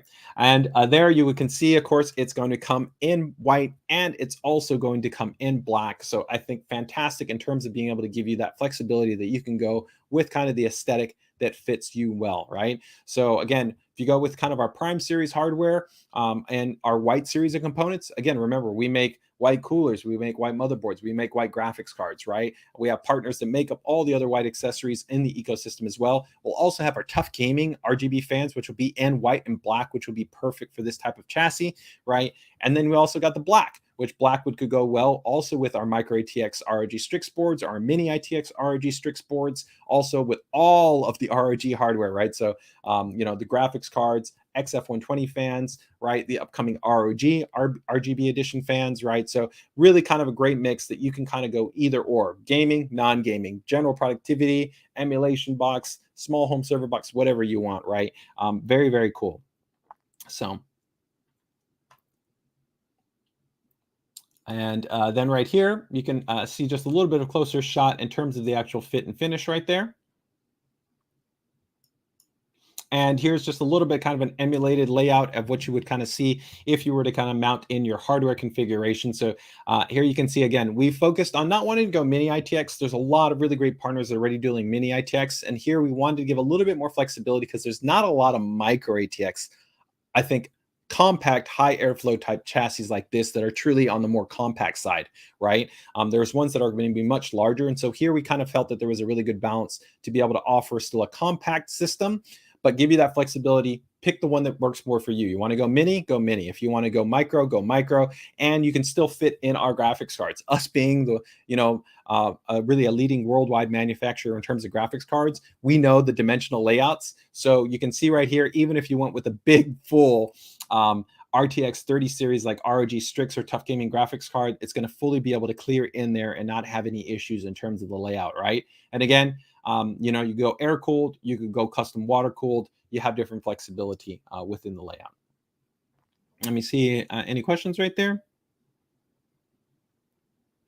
Thanks for the feedback. The semi-visible mesh pattern. Yeah, so that was our goal, right? We didn't want to go like really big, right? In course, so we felt actually this micro perforation design, it looks cleaner and gives us the ability to kind of see a nice silhouette. So I think it really does do a nice job right there. All right, and of course here you can also see nice, easy access kind of pull-off panel design too, to be able to make sure that you can go ahead and remove the panels really cleanly, really easily. I'm sure that we'll probably see some interest in the community at maybe wanting to have something like a side glass panel, and I'm sure our modding community is going to get creative at probably doing something along in those lines. But the focus for this model will be just for the mesh perforation panels as you see them, right? We don't have any plans right now to have any type of secondary type of panels that will be made available. And there's the dust filter for the bottom. All right, so that is the AP201. I'm really excited about this. What about you guys? I've been holding this one in for a while. I'm really hoping that you guys like it. Again, it's not going to be super expensive. It is going to be a pretty aggressive price point in terms of the overall positioning for this, and hopefully going to be coming out probably by the very beginning of Q3. I don't think it is going to make it in before the end of Q2. So just make sure to keep it tuned. And as always, we'll make sure to keep you up to date with information on this. All right. So that is going to be the AP201, the first prime chassis. So maybe more to come. I can tell you also, we're not done. Remember, if you guys checked out the prior PCDIY streams, you guys also remember that we have the upcoming dual compartment chassis from Tough Gaming. So the Tough Gaming GT502, which I know a lot of people are excited about. And then we've also got maybe something for ProArt. And then maybe we've also got the upcoming ROG EATX gaming chassis. So more stuff to come, you know, in terms of what you're going to be seeing from ASUS and the ROG ecosystem, Tough Gaming ecosystem, and maybe some of our other product lines. All right. So overall, looks like feedback is pretty good. Thank you guys so much. Yeah, don't worry. We are going to have some ROG gaming fans that are going to be coming out, but definitely the Tough Gaming fans that we've already previously announced on the live stream, I think are going to be a fantastic point for this. Kevin says, I love the perfect perfect MATX chassis. I might get one of those for a build. Very, very cool. All right. Suman says he loves it. All right. Very, very cool. Well, great to have that feedback from you guys. I really appreciate us letting us know that we're on the right design direction kind of there with that chassis. So I'm pretty excited about that. All right. So, well, that's probably the majority of the Computex news. So I still have some other updates here on just some other general products, and we're going to try to bang these out pretty quickly.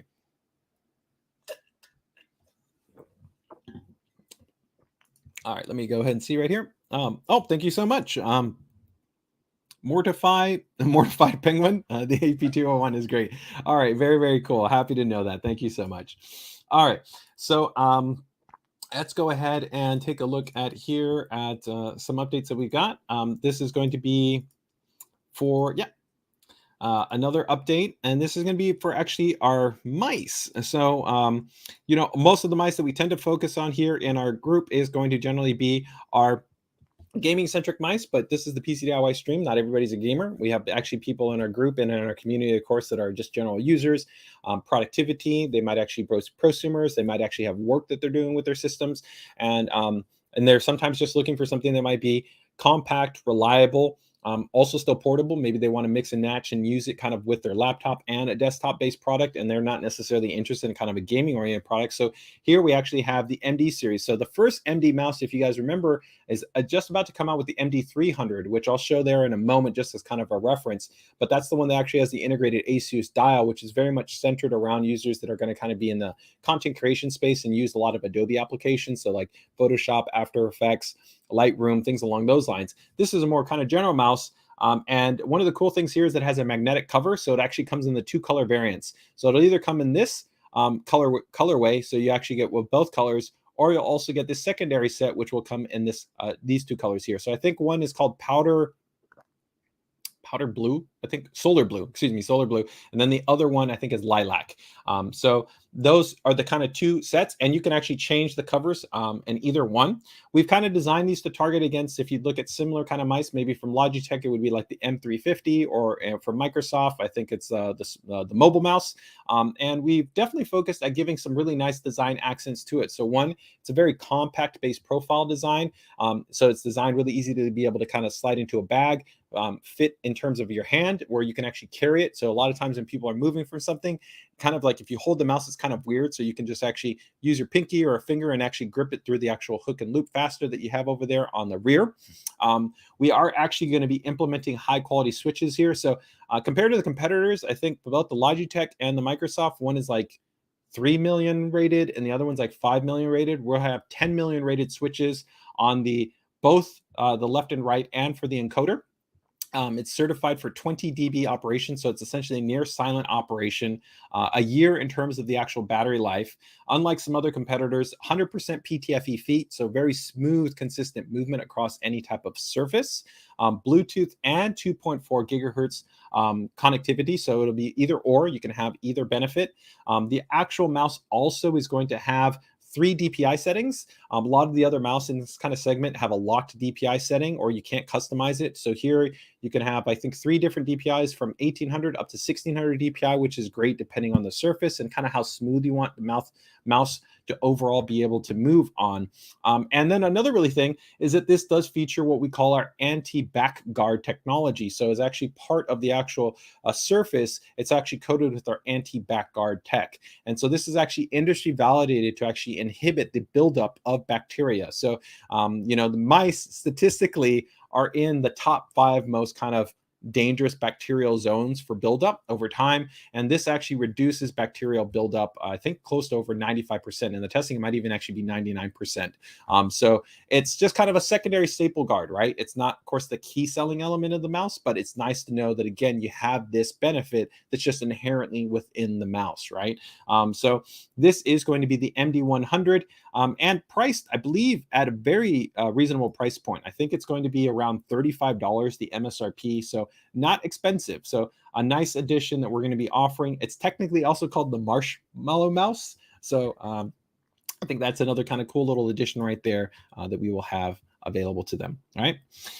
And then we also will have the MD200, which will be positioned up above from this mouse, which takes on a little bit more of an ergonomic based design. So we'll show this one right here. Again, you'll have flexibility in terms of different types of connection options, 100% PTFE based feet right here design. And this one going in with a little bit more of an ergo based shape, right? Still compact, still great battery life, still good tracking performance, right? This will be the MD200. A little bit more details to come out in the not too distant future for this mouse. And then lastly, as a recap, we will just show off there. I've already talked about it in a prior stream, so I'm not going to dive into it, but we also have the MD300. So the MD300 will be kind of our flagship mouse. And this one should be coming out, I believe, next month. And this one, as you can see right here, is going to have actually the ASUS dial along with an ergonomic based design. This one's really kind of designed to compete against something like an MX type master. So it'll have better quality switches. You can actually change out the switches. It actually it will give you multiple profile support, 100% PTFE feet. You can see right here, it actually have up to 1000 Hertz polling, which actually gives much better response and kind of tracking performance compared to some of the other mice in the market, which has 125 Hertz polling, especially for Bluetooth, which allows for kind of not that smoothest experience for the mouse. And there on the side, of course, you can see that you have multiple actually encoders. So you have your encoder right here. You then have another side encoder here, and then you have the ASUS dial. And this will actually include the entire ASUS dial suite. It can also be mapped in with with Microsoft's wheel technology for the Microsoft dial technology that's built into Windows for different types of applications. So everything from volume to browsing to applications can leverage it. But we also have direct integration for pretty much almost the entirety of the Adobe Creative Cloud suite. So integration functionality for Photoshop, for Lightroom, for Illustrator, for Premiere. So a lot of really cool functions that are all mapped in for this mouse. There's actually a full post already in the PCDIY group, which goes into a lot of the specs on this mouse and how it actually really provides a lot of value. So if you want to find out more about this mouse, then make sure to check out the post in the group.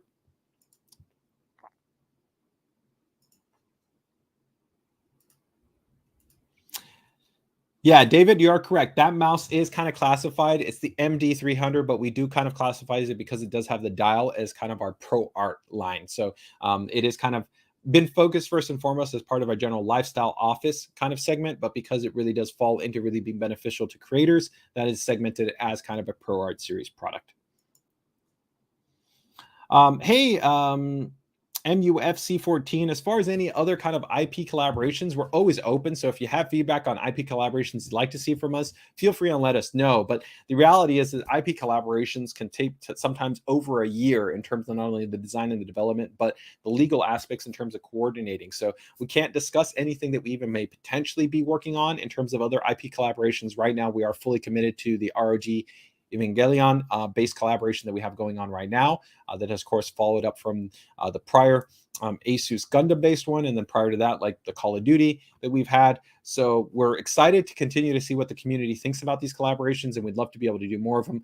But they are very complicated on pretty much every level, from a logistics to a product management to channel distribution. Everything is complicated about these, so they are not easy things to execute and implement, as you can imagine. So just make sure to keep it tuned. We also will have upcoming Demon Slayer will be released in North America as well, and we'll have more details on that collaboration as we get towards the future. Okay. All right. So that takes us through that. All right. We'll go right here. Those are the MDs. Let me see what else we have right there that I need to touch on. Okay. Yep. Got a couple of last just quick updates right here. All right. So here, I don't even think I have a slide for this one, so I'm just going to go ahead and throw this one out there. But we do have our new, it's a little bit kind of a specific type of product, but this will be the GT730 quad HDMI card. So this is not definitely a gaming focused card. This is really focused for individuals that are going to be interested in being able to have access to essentially multiple display outputs. Maybe they've got an older system and they just need to be able to display multiple panels, right? So they want to have, something like one of our V series monitors, one of our nicest IPS 24, like 27-inch monitors. They want to get 2, 3, 4 of them together, all in a grouped configuration for general productivity, maybe digital signage, maybe different reasons like that. So they need something that's going to be low profile, compact, doesn't consume a lot of power. And this is a great option. It'll be, I think, priced at around like about $90 is the MSRP for this card. It doesn't require any auxiliary PCI Express. It is really reliable and durable because it's just one big passive heatsink, so no active fans, just a big heatsink that's going to be on the card.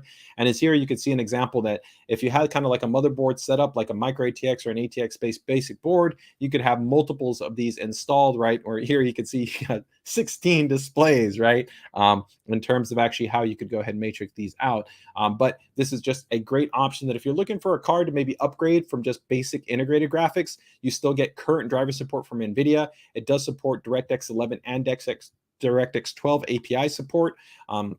You still have full NVIDIA decoder and encoder support for basic things like video. So that's very, very solid in that regard. And then, like I said, modern resolution support in terms of that. So you can, go ahead and drive, 1080p, 1440p, or even 4K. So a lot of flexibility in that regard. So here you can see that is it installed. Low profile card. Again, no additional power is required for this card, and it will be based off the GT730. We already have right now a quad HDMI compact low profile 1-slot version of this card, but it's using a little bit of an older GPU at GT710 as opposed to the GT730. So if you need just a little bit more performance from that GPU for maybe certain types of video resolution purposes, then this would be the benefit of moving over to the GT730 base model.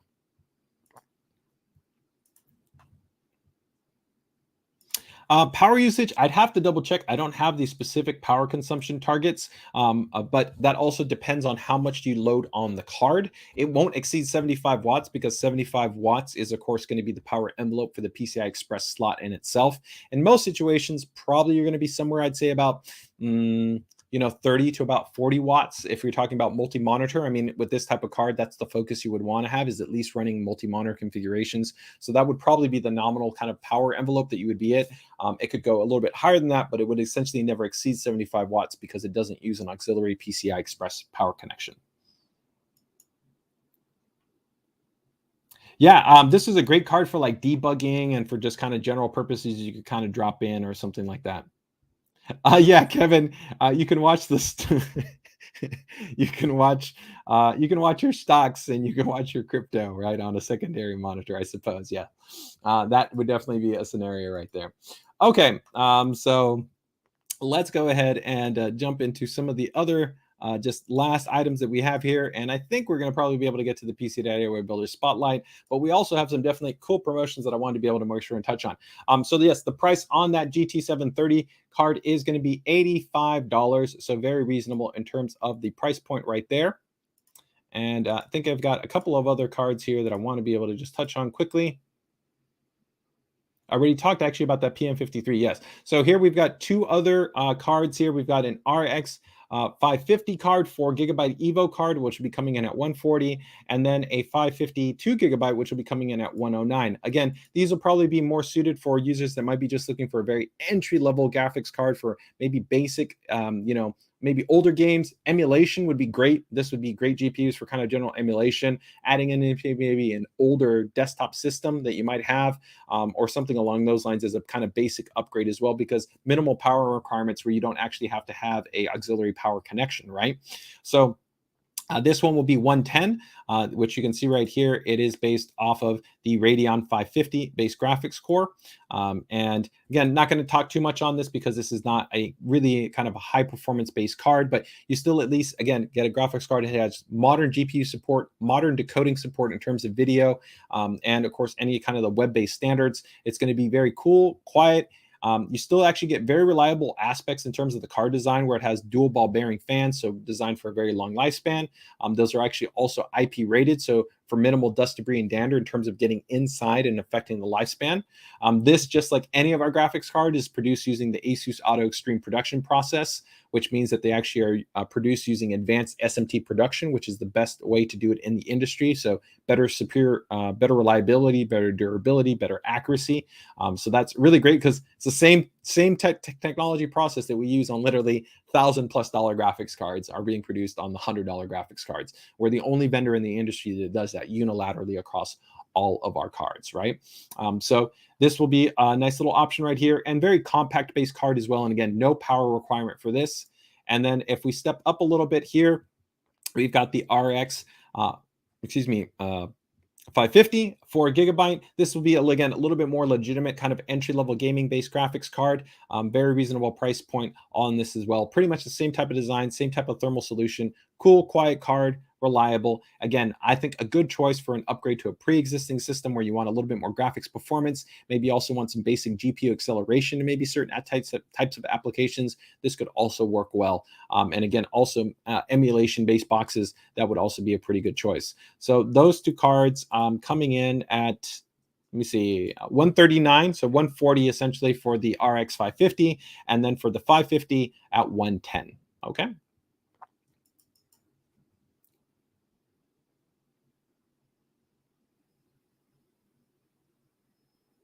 Yeah, thank you so much. Yeah, I definitely, the only thing you have to keep in mind too is that regional IP distribution rights are complicated too. So there's also sometimes regional and kind of world logistic things that are kind of challenging in regards to that, but definitely all things that we're kind of keeping in mind. Hey, David, no problem, man. Take care. Take it easy. Enjoy the rest of your weekend. And hopefully you get Monday off as well. If you do, man, take care. Take it easy. Enjoy the rest of your day. So beyond that, I do have two last just updates here, guys, and we're going to hopefully be able to get to the PCDIY Builder Spotlight.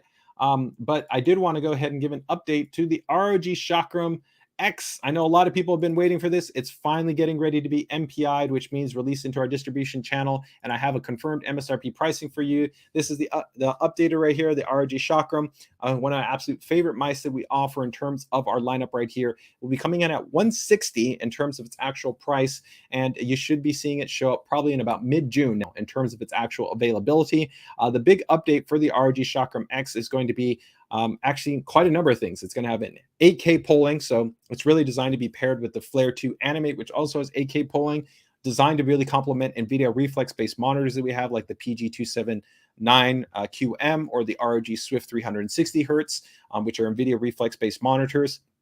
Outstanding ultra low latency performance that you're going to have with this mouse. It has the ROG aim point sensor, so monster 36,000 DPI sensor. It's pretty much industry leading. It comes with our ROG micro switches, but it also has support for optical micro switches.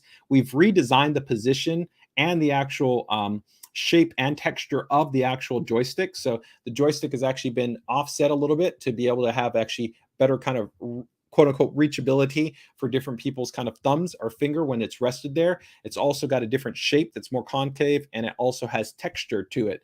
So I think we took all the points of feedback there to make this even bigger and better in terms of the experience. And it now has even better mapping options, so digital and analog mode. So you can use it in Windows, you can use it in games, you can use it in applications. We added actually more buttons here to the side as well. So you have this button, and then you have additional side buttons right here, along with all the traditional buttons. It still maintains Qi wireless charging support. It's got really cool kind of design aesthetic. We have a full stream already on this mouse available on the YouTube channel and on Instagram if you want to find out all the specs. I'm just quickly recapping some stuff. It's a tri-mode mouse, so Bluetooth 2.4 gigahertz and USB-C. Multi-zones of lighting, one zone lighting here, one zone lighting here, and another light zoning on the back. 100% PTFE free feet come here, are Omni feet, which are going to be great there. The Qi wireless charging support on there, that nice extended lip right there to be able to have for a little bit more ergonomic and comfort, especially for people with bigger hands. I think this is going to be a fantastic offering. A little bit of that overhead shot, and this, I think, is one of the overall best mice that we offer really in the lineup. And from a spec standpoint, it's really one of the absolute best mice that you could absolutely get in the industry. And build quality is outstanding. And just like all of our other mice, you of course get that push fit socket design, so you can go ahead and swap out and play around with switches. But again, it's already going to come included with the ROG micro switches, which are some of the absolute best micro switches in the industry. They're crisp, they're clean, 70 million clicks. They have a gold plated junction in there to really be able to mitigate things like double clicks. So that's going to be fantastic. And you can also support, again, optical switches. It comes with a secondary set of switches inside the box as well, just for backup, which is nice. And you also, I believe, get a secondary set of, actually, no, this one does not have secondary set of skates, but you will get a secondary set in terms of the actual switches. All right. So that will be the ROG Chakram X. And also you can see it's got that laser texture that's been placed on there, which I think is really nice because you don't have to worry about any texture wearing out over time. When you kind of like on some of our older mice, we might have had like rubber texture, which is nice, but over a period of time, it kind of can wear out, right? And it does also come, an update from the prior generation, it does now also come with the ROG paracord cable, which is our premium, ultra lightweight, super drag-free cable. It's absolutely buttery smooth, really, really premium cable. But again, you can go wired, wireless, and Bluetooth or 2.4, so your choice. So ROG Chakram X coming next month, 160, probably middle of June. Okay, all right.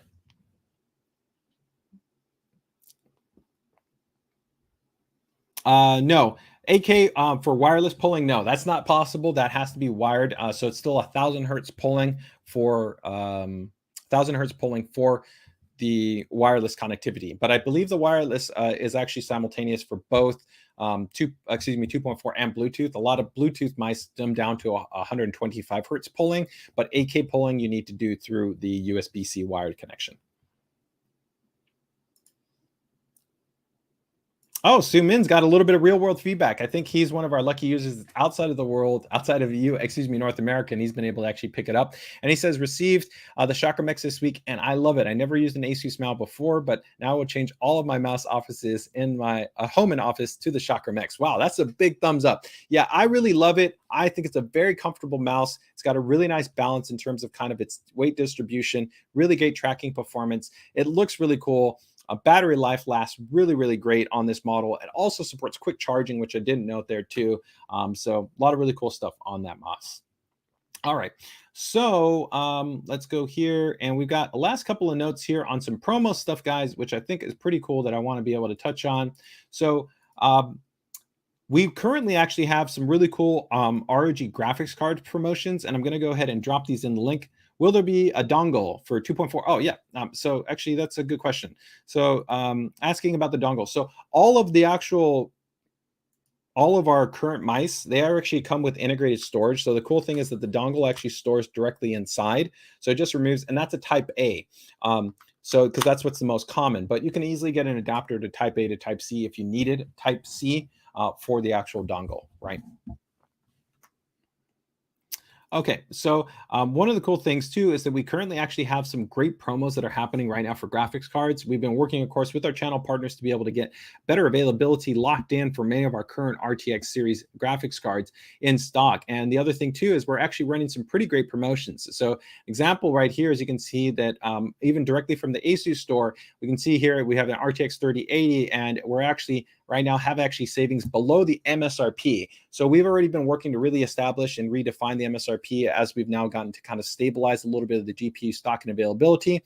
So normally this would be $1299, but right now with the $250 savings, you can actually pick up this card for $1050.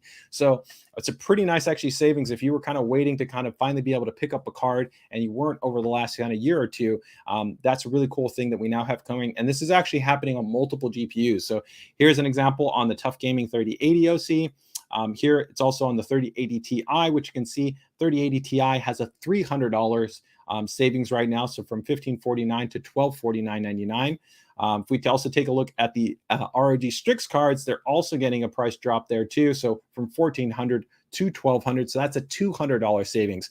You do want to take advantage of some of these promos though. If you're interested, they are going to expire on the 31st. So at the end of this month, they are not going to be running indefinitely. So I will go ahead and drop some links in the chat if you're interested in maybe checking out some of these promos. These are all direct from ASUS's website right now, so they all are active.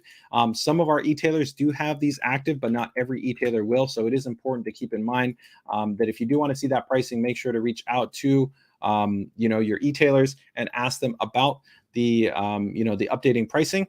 But these are at least going to be in relation to right now the ASUS store. So you can go ahead and check these out on the ASUS store. Let me go ahead and also I'll drop it in there for the ROG Strix as well. So give me a second and I will drop those in there. For the Noctua card, we already talked about in that last week's, I think, live stream or the week before last. Its expected availability is going to be in June, probably the middle of June timeframe. Do keep in mind that the Noctua series is a more limited series in terms of its overall production. So it is not produced in the same quantity as our Tough Gaming series or ROG Strix series. So once it does come into stock, if you are interested in picking it up, you definitely do want to try to make sure that you pick it up when possible, okay?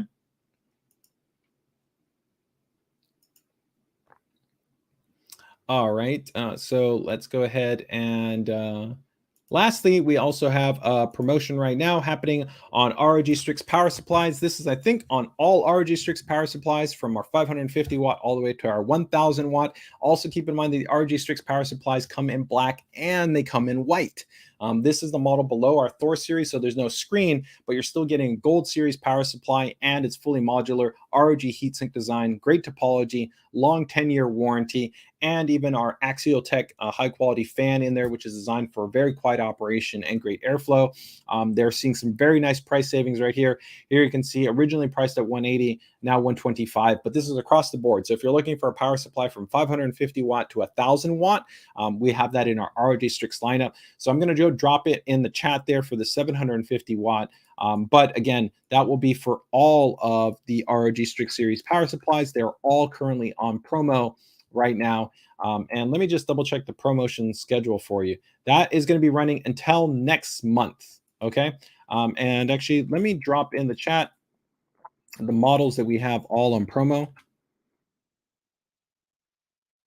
These are all the models that you can see. So you can see, yeah, from 550 watt, 650 watt, 750 watt, 850 watt, with 850 watt being also in the white edition, and then 1000 watt. So savings range from $55 off all the way up to $80 off, okay, on those ROG power supplies.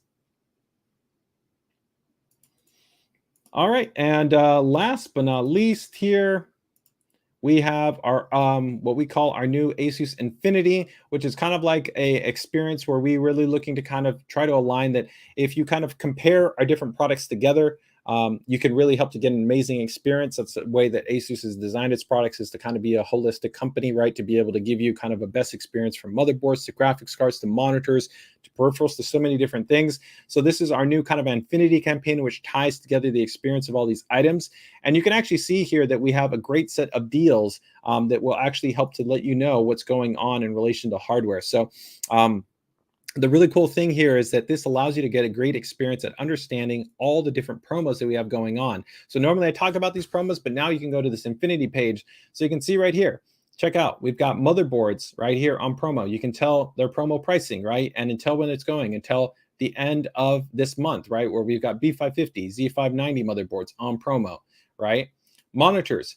Look at all the monitors that we have on promo, with some of these having pretty nice price savings, $50 price savings, $50 price saving, right? It's $150 price savings on this, on the PG279QM. That's a fantastic monitor. That's I think the best monitor overall you can get right now on the market. $40 off right here. Look at all of these monitors right here on promo.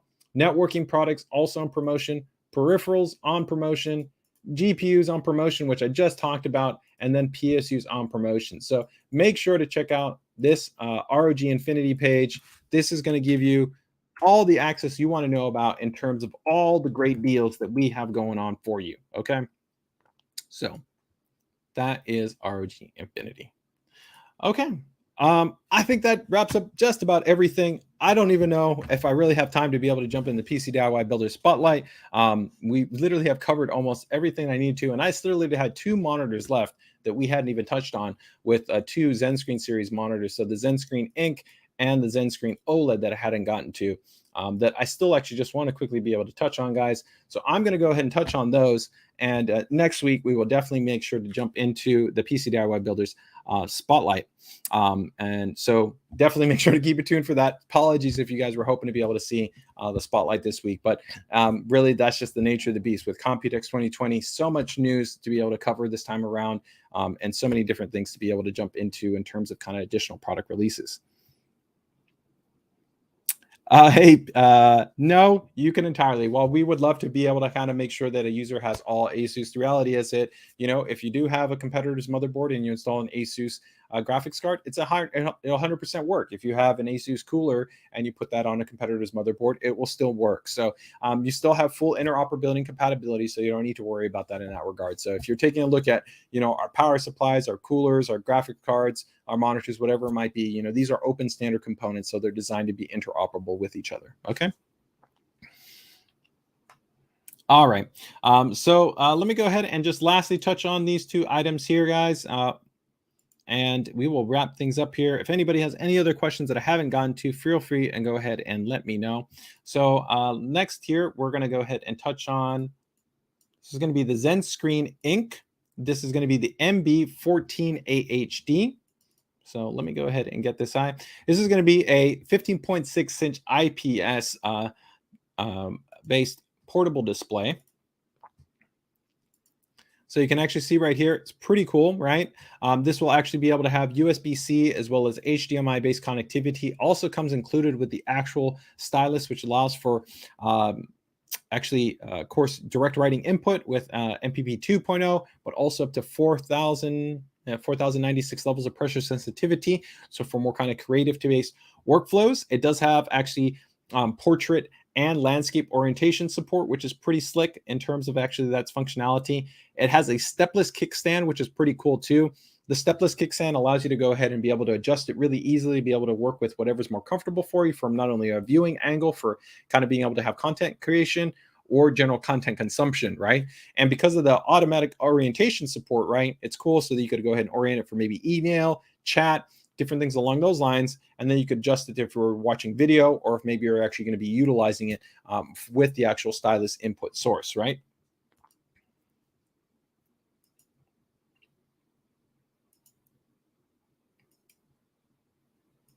And while here, we of course have it being shown with our laptop series products. Of course, this is fully compatible with actually anything that would be utilizing this display output. So you do have the flexibility that if you wanted to be able to go ahead and attach this again via the HDMI, you could connect it to anything you want. It could be anything from a phone to a tablet to a console to a camera, right? And with the USB-C, same thing. As long as that the device supports USB display out, then you could also go ahead and connect it through that fashion. So a lot of flexibility. Another thing too right here is you'll see that there's actual quarter mount connection. So if you did want to go ahead and put this like on a tripod to be able to have this be positioned over, let's say like a monitor for a secondary display, you do have actually that flexibility.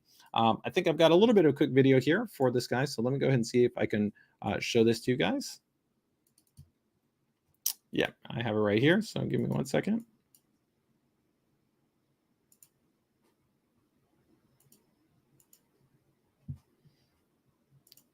All right, so here you can see just a little bit of kind of use case scenario in terms of how it sets up. It comes with this cool little sleeve to be able to go ahead and keep it connected. That is the stepless kickstand.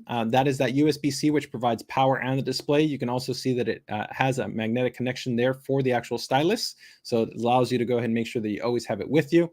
That is that input stylus support, as well as, like I said, the advanced pressure sensitivity, which is great. And you have that dual orientation support where you can go portrait or you can also go landscape. So either one is available for you in that regard. And one other display for you right here, which is going to be a bigger variant. And this one is going to be a 15.6 inch version. But the big difference here is we've already had 15.6 inch, but this is also going to be an OLED based display. So let's go ahead and take a look right here.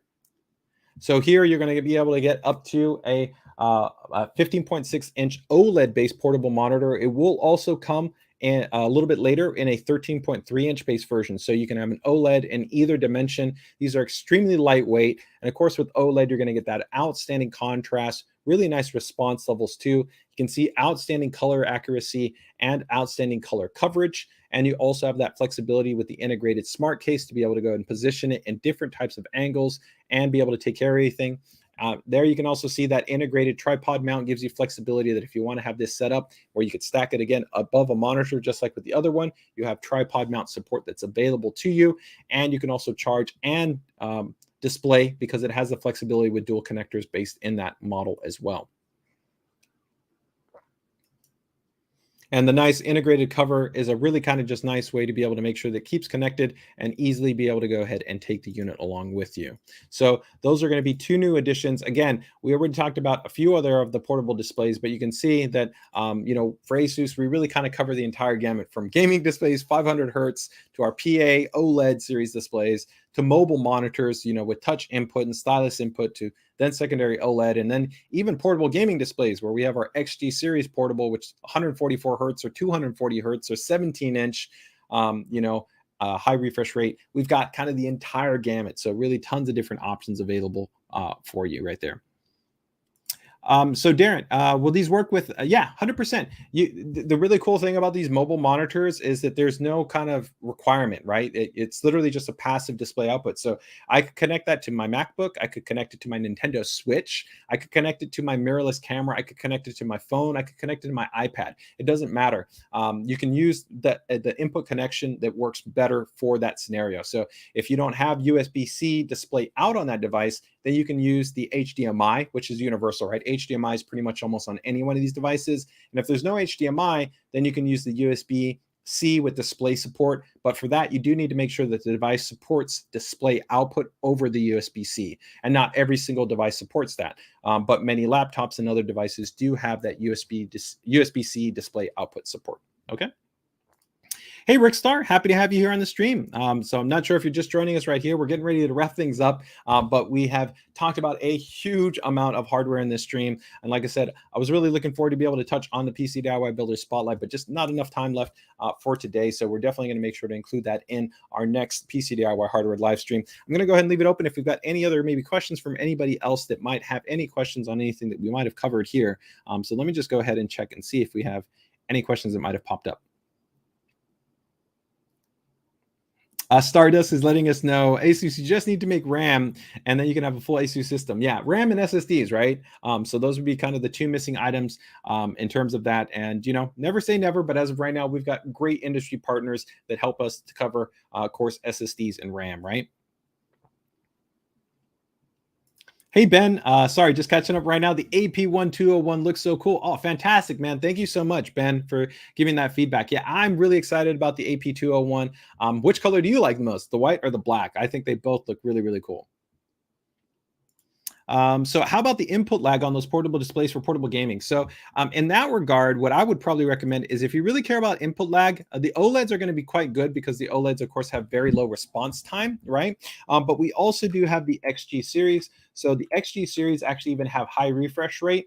Historically, actually, even on laptops, a lot of laptops input lag isn't necessarily that great. We were really the first manufacturers to break past 25 milliseconds and start putting in, 9 milliseconds, and then even on our fastest laptops, 3 millisecond based response times. But it actually can be quite good. Our current actually XG series, so this is like the XG16 right here. These are going to be our fastest ones, which are actually rated for 3 millisecond response time and have actually up to 144 Hertz or even faster 240 Hertz refresh rates. So they can really offer you a great experience that if you want to connect this for a console or you want to connect this as an external ported gaming display, you have support for that. And we even actually can support NVIDIA G-Sync. So a lot of really great flexibility. If you're looking for a true gaming grade portable monitor, we have our XG series, which I'd recommend. But the OLED models are going to be very, very good too in terms of actually input lag and overall response time, just because of the inherent benefits of OLED, right? But if you want kind of that high refresh rate and also some other design elements like the XG series, they have actually some nice speakers that are built in. They also have a DAC amp built in. So if you connect your headphones to it, you can actually listen while you're gaming and you don't have to have other people kind of have that noise. They have an integrated battery, which allows you to run the unit without any secondary cables connected to it, which can be kind of cool too, where the other units, you have to have them powered. So if you want truly kind of a portable based experience, we also have those ones that have an integrated battery. So some nice flexibility in that regard. Any updates on the PG32 UQXE? Not yet. Make sure to keep it tuned. Probably not going to have any updates for that monitor till probably the earliest is going to be sometime Q3. Okay. I agree, Ben. I think either one is going to be great. It just really comes down to kind of the look and feel that you want, but we've got components for either one system, right? If you want to go white, you can go with Prime, or you could go, of course, with ROG and so many of the white accessories and components that we have. Or if you go black, of course, you can go again with ROG Strix. You could go with kind of that whole lineup of hardware that we have. Let me see right here. Question: will this boards finish and tested, or will you sell unfinished? So, that's a really interesting question. I think that if you take a look at our historical experience in terms of kind of the level of experience that our users have, PCDIY is always going to be a little bit of a challenge when you go about building a system. There's always going to kind of be new technology comes about and you have to kind of fine tune and mature it. But if you look at historically, right, over the last 15 years, ASUS has maintained the #1 position worldwide as the #1 motherboard manufacturer, right? And I think we've done that because we have the best industry kind of relationships for interoperability and compatibility. If you take a look at things like DDR validation, we're the #1 XMP validated partner above Gigabyte, above MSI, above ASRock, right? We have more partnership with storage vendors, right? We offer, I think, the best and broadest support for firmware development and tuning. And the reality is also sometimes issues aren't actually our problem. They're actually based on users' misconception of technology. A really good example of this is we spent some time really early on in the launch of Z690 to help users understand, even though a lot of the other people in the community didn't say this, that you should understand DRAM divider scaling, right? People would assume, hey, I can put in 6400 megahertz memory and it should just work. Where like you have to account for DRAM divider scaling. The IMC, the memory controller, only can guarantee a certain level of actually a memory divider, right? That's the reason why Intel defines a specific value. So 4800 is the locked value at stock. If you go higher than that, it's an overclock, and that's not going to be guaranteed. There's a statistical margin of kind of assurance. So up to about 6,000 MT, probably about 85% of CPUs will work, but you still have to account for rank, density, IC, and population. So you would get people that would fault ASUS for putting 4 DIMMs and trying to run 6,000 MT. that's not how it works, because the XMP profile doesn't exist for 4 DIMMs because there wasn't one manufacturer that made a 4 DIMM kit. So that's not our fault. That is just the reality of understanding kind of a platform and the architecture. But there are things that we've consistently done. So we've co-worked with Intel, take for instance, to actually fine-tune the MRC. In our 1400 series Uefi firmware, we actually made a lot of optimizations to improve upon that, to actually help to make sure that the experience was even more streamlined for the users. And I think if you actually join like our PCDIY community, if you're not part of it, you'll find that users from day one have been able to have stable and reliable systems. And there's tons of users that have a great experience. And I think we're also trying to really have a good kind of infrastructure of support for our users that do potentially run into problems, and try to help to provide them insight to have the best experience possible. So there's a lot of things applied into a statement like that, you know, and the best thing I can tell you is that we're always trying to be mindful of our users' feedback and try to ensure the best experience that we can. So hopefully that helps you out there. All right. I'll go ahead and see if we have any last questions there. If not, we will go ahead and wrap things up. All right, very, very cool. So thanks guys so much for joining us for this ASUS PCDIY hardware live stream. It's as always been cool to be able to go ahead and touch on so many cool things that we have coming up. Again, if you guys are not part of the ASUS PCDIY group, make sure to go ahead and join us in the group. It's a great space where we have tons of really, really great users, where if you have questions on upgrades, mods, overclocking, water cooling, what to build, when to build, Intel or AMD, it doesn't matter. We have an amazing community of users. You can go ahead and tag me there. Again, and it's not just gaming related. If you've got questions regarding content creation, productivity, you know, whatever it might be, video editing workflows, anything like that, you know, we welcome all users, and it's expansive to the entirety of ASUS's product portfolio. So looking forward to that. Everybody, enjoy your weekend. Stay safe, stay healthy, take care, take it easy. And if you have a long weekend, enjoy it even more. All right, guys, take care. Enjoy the rest of your day.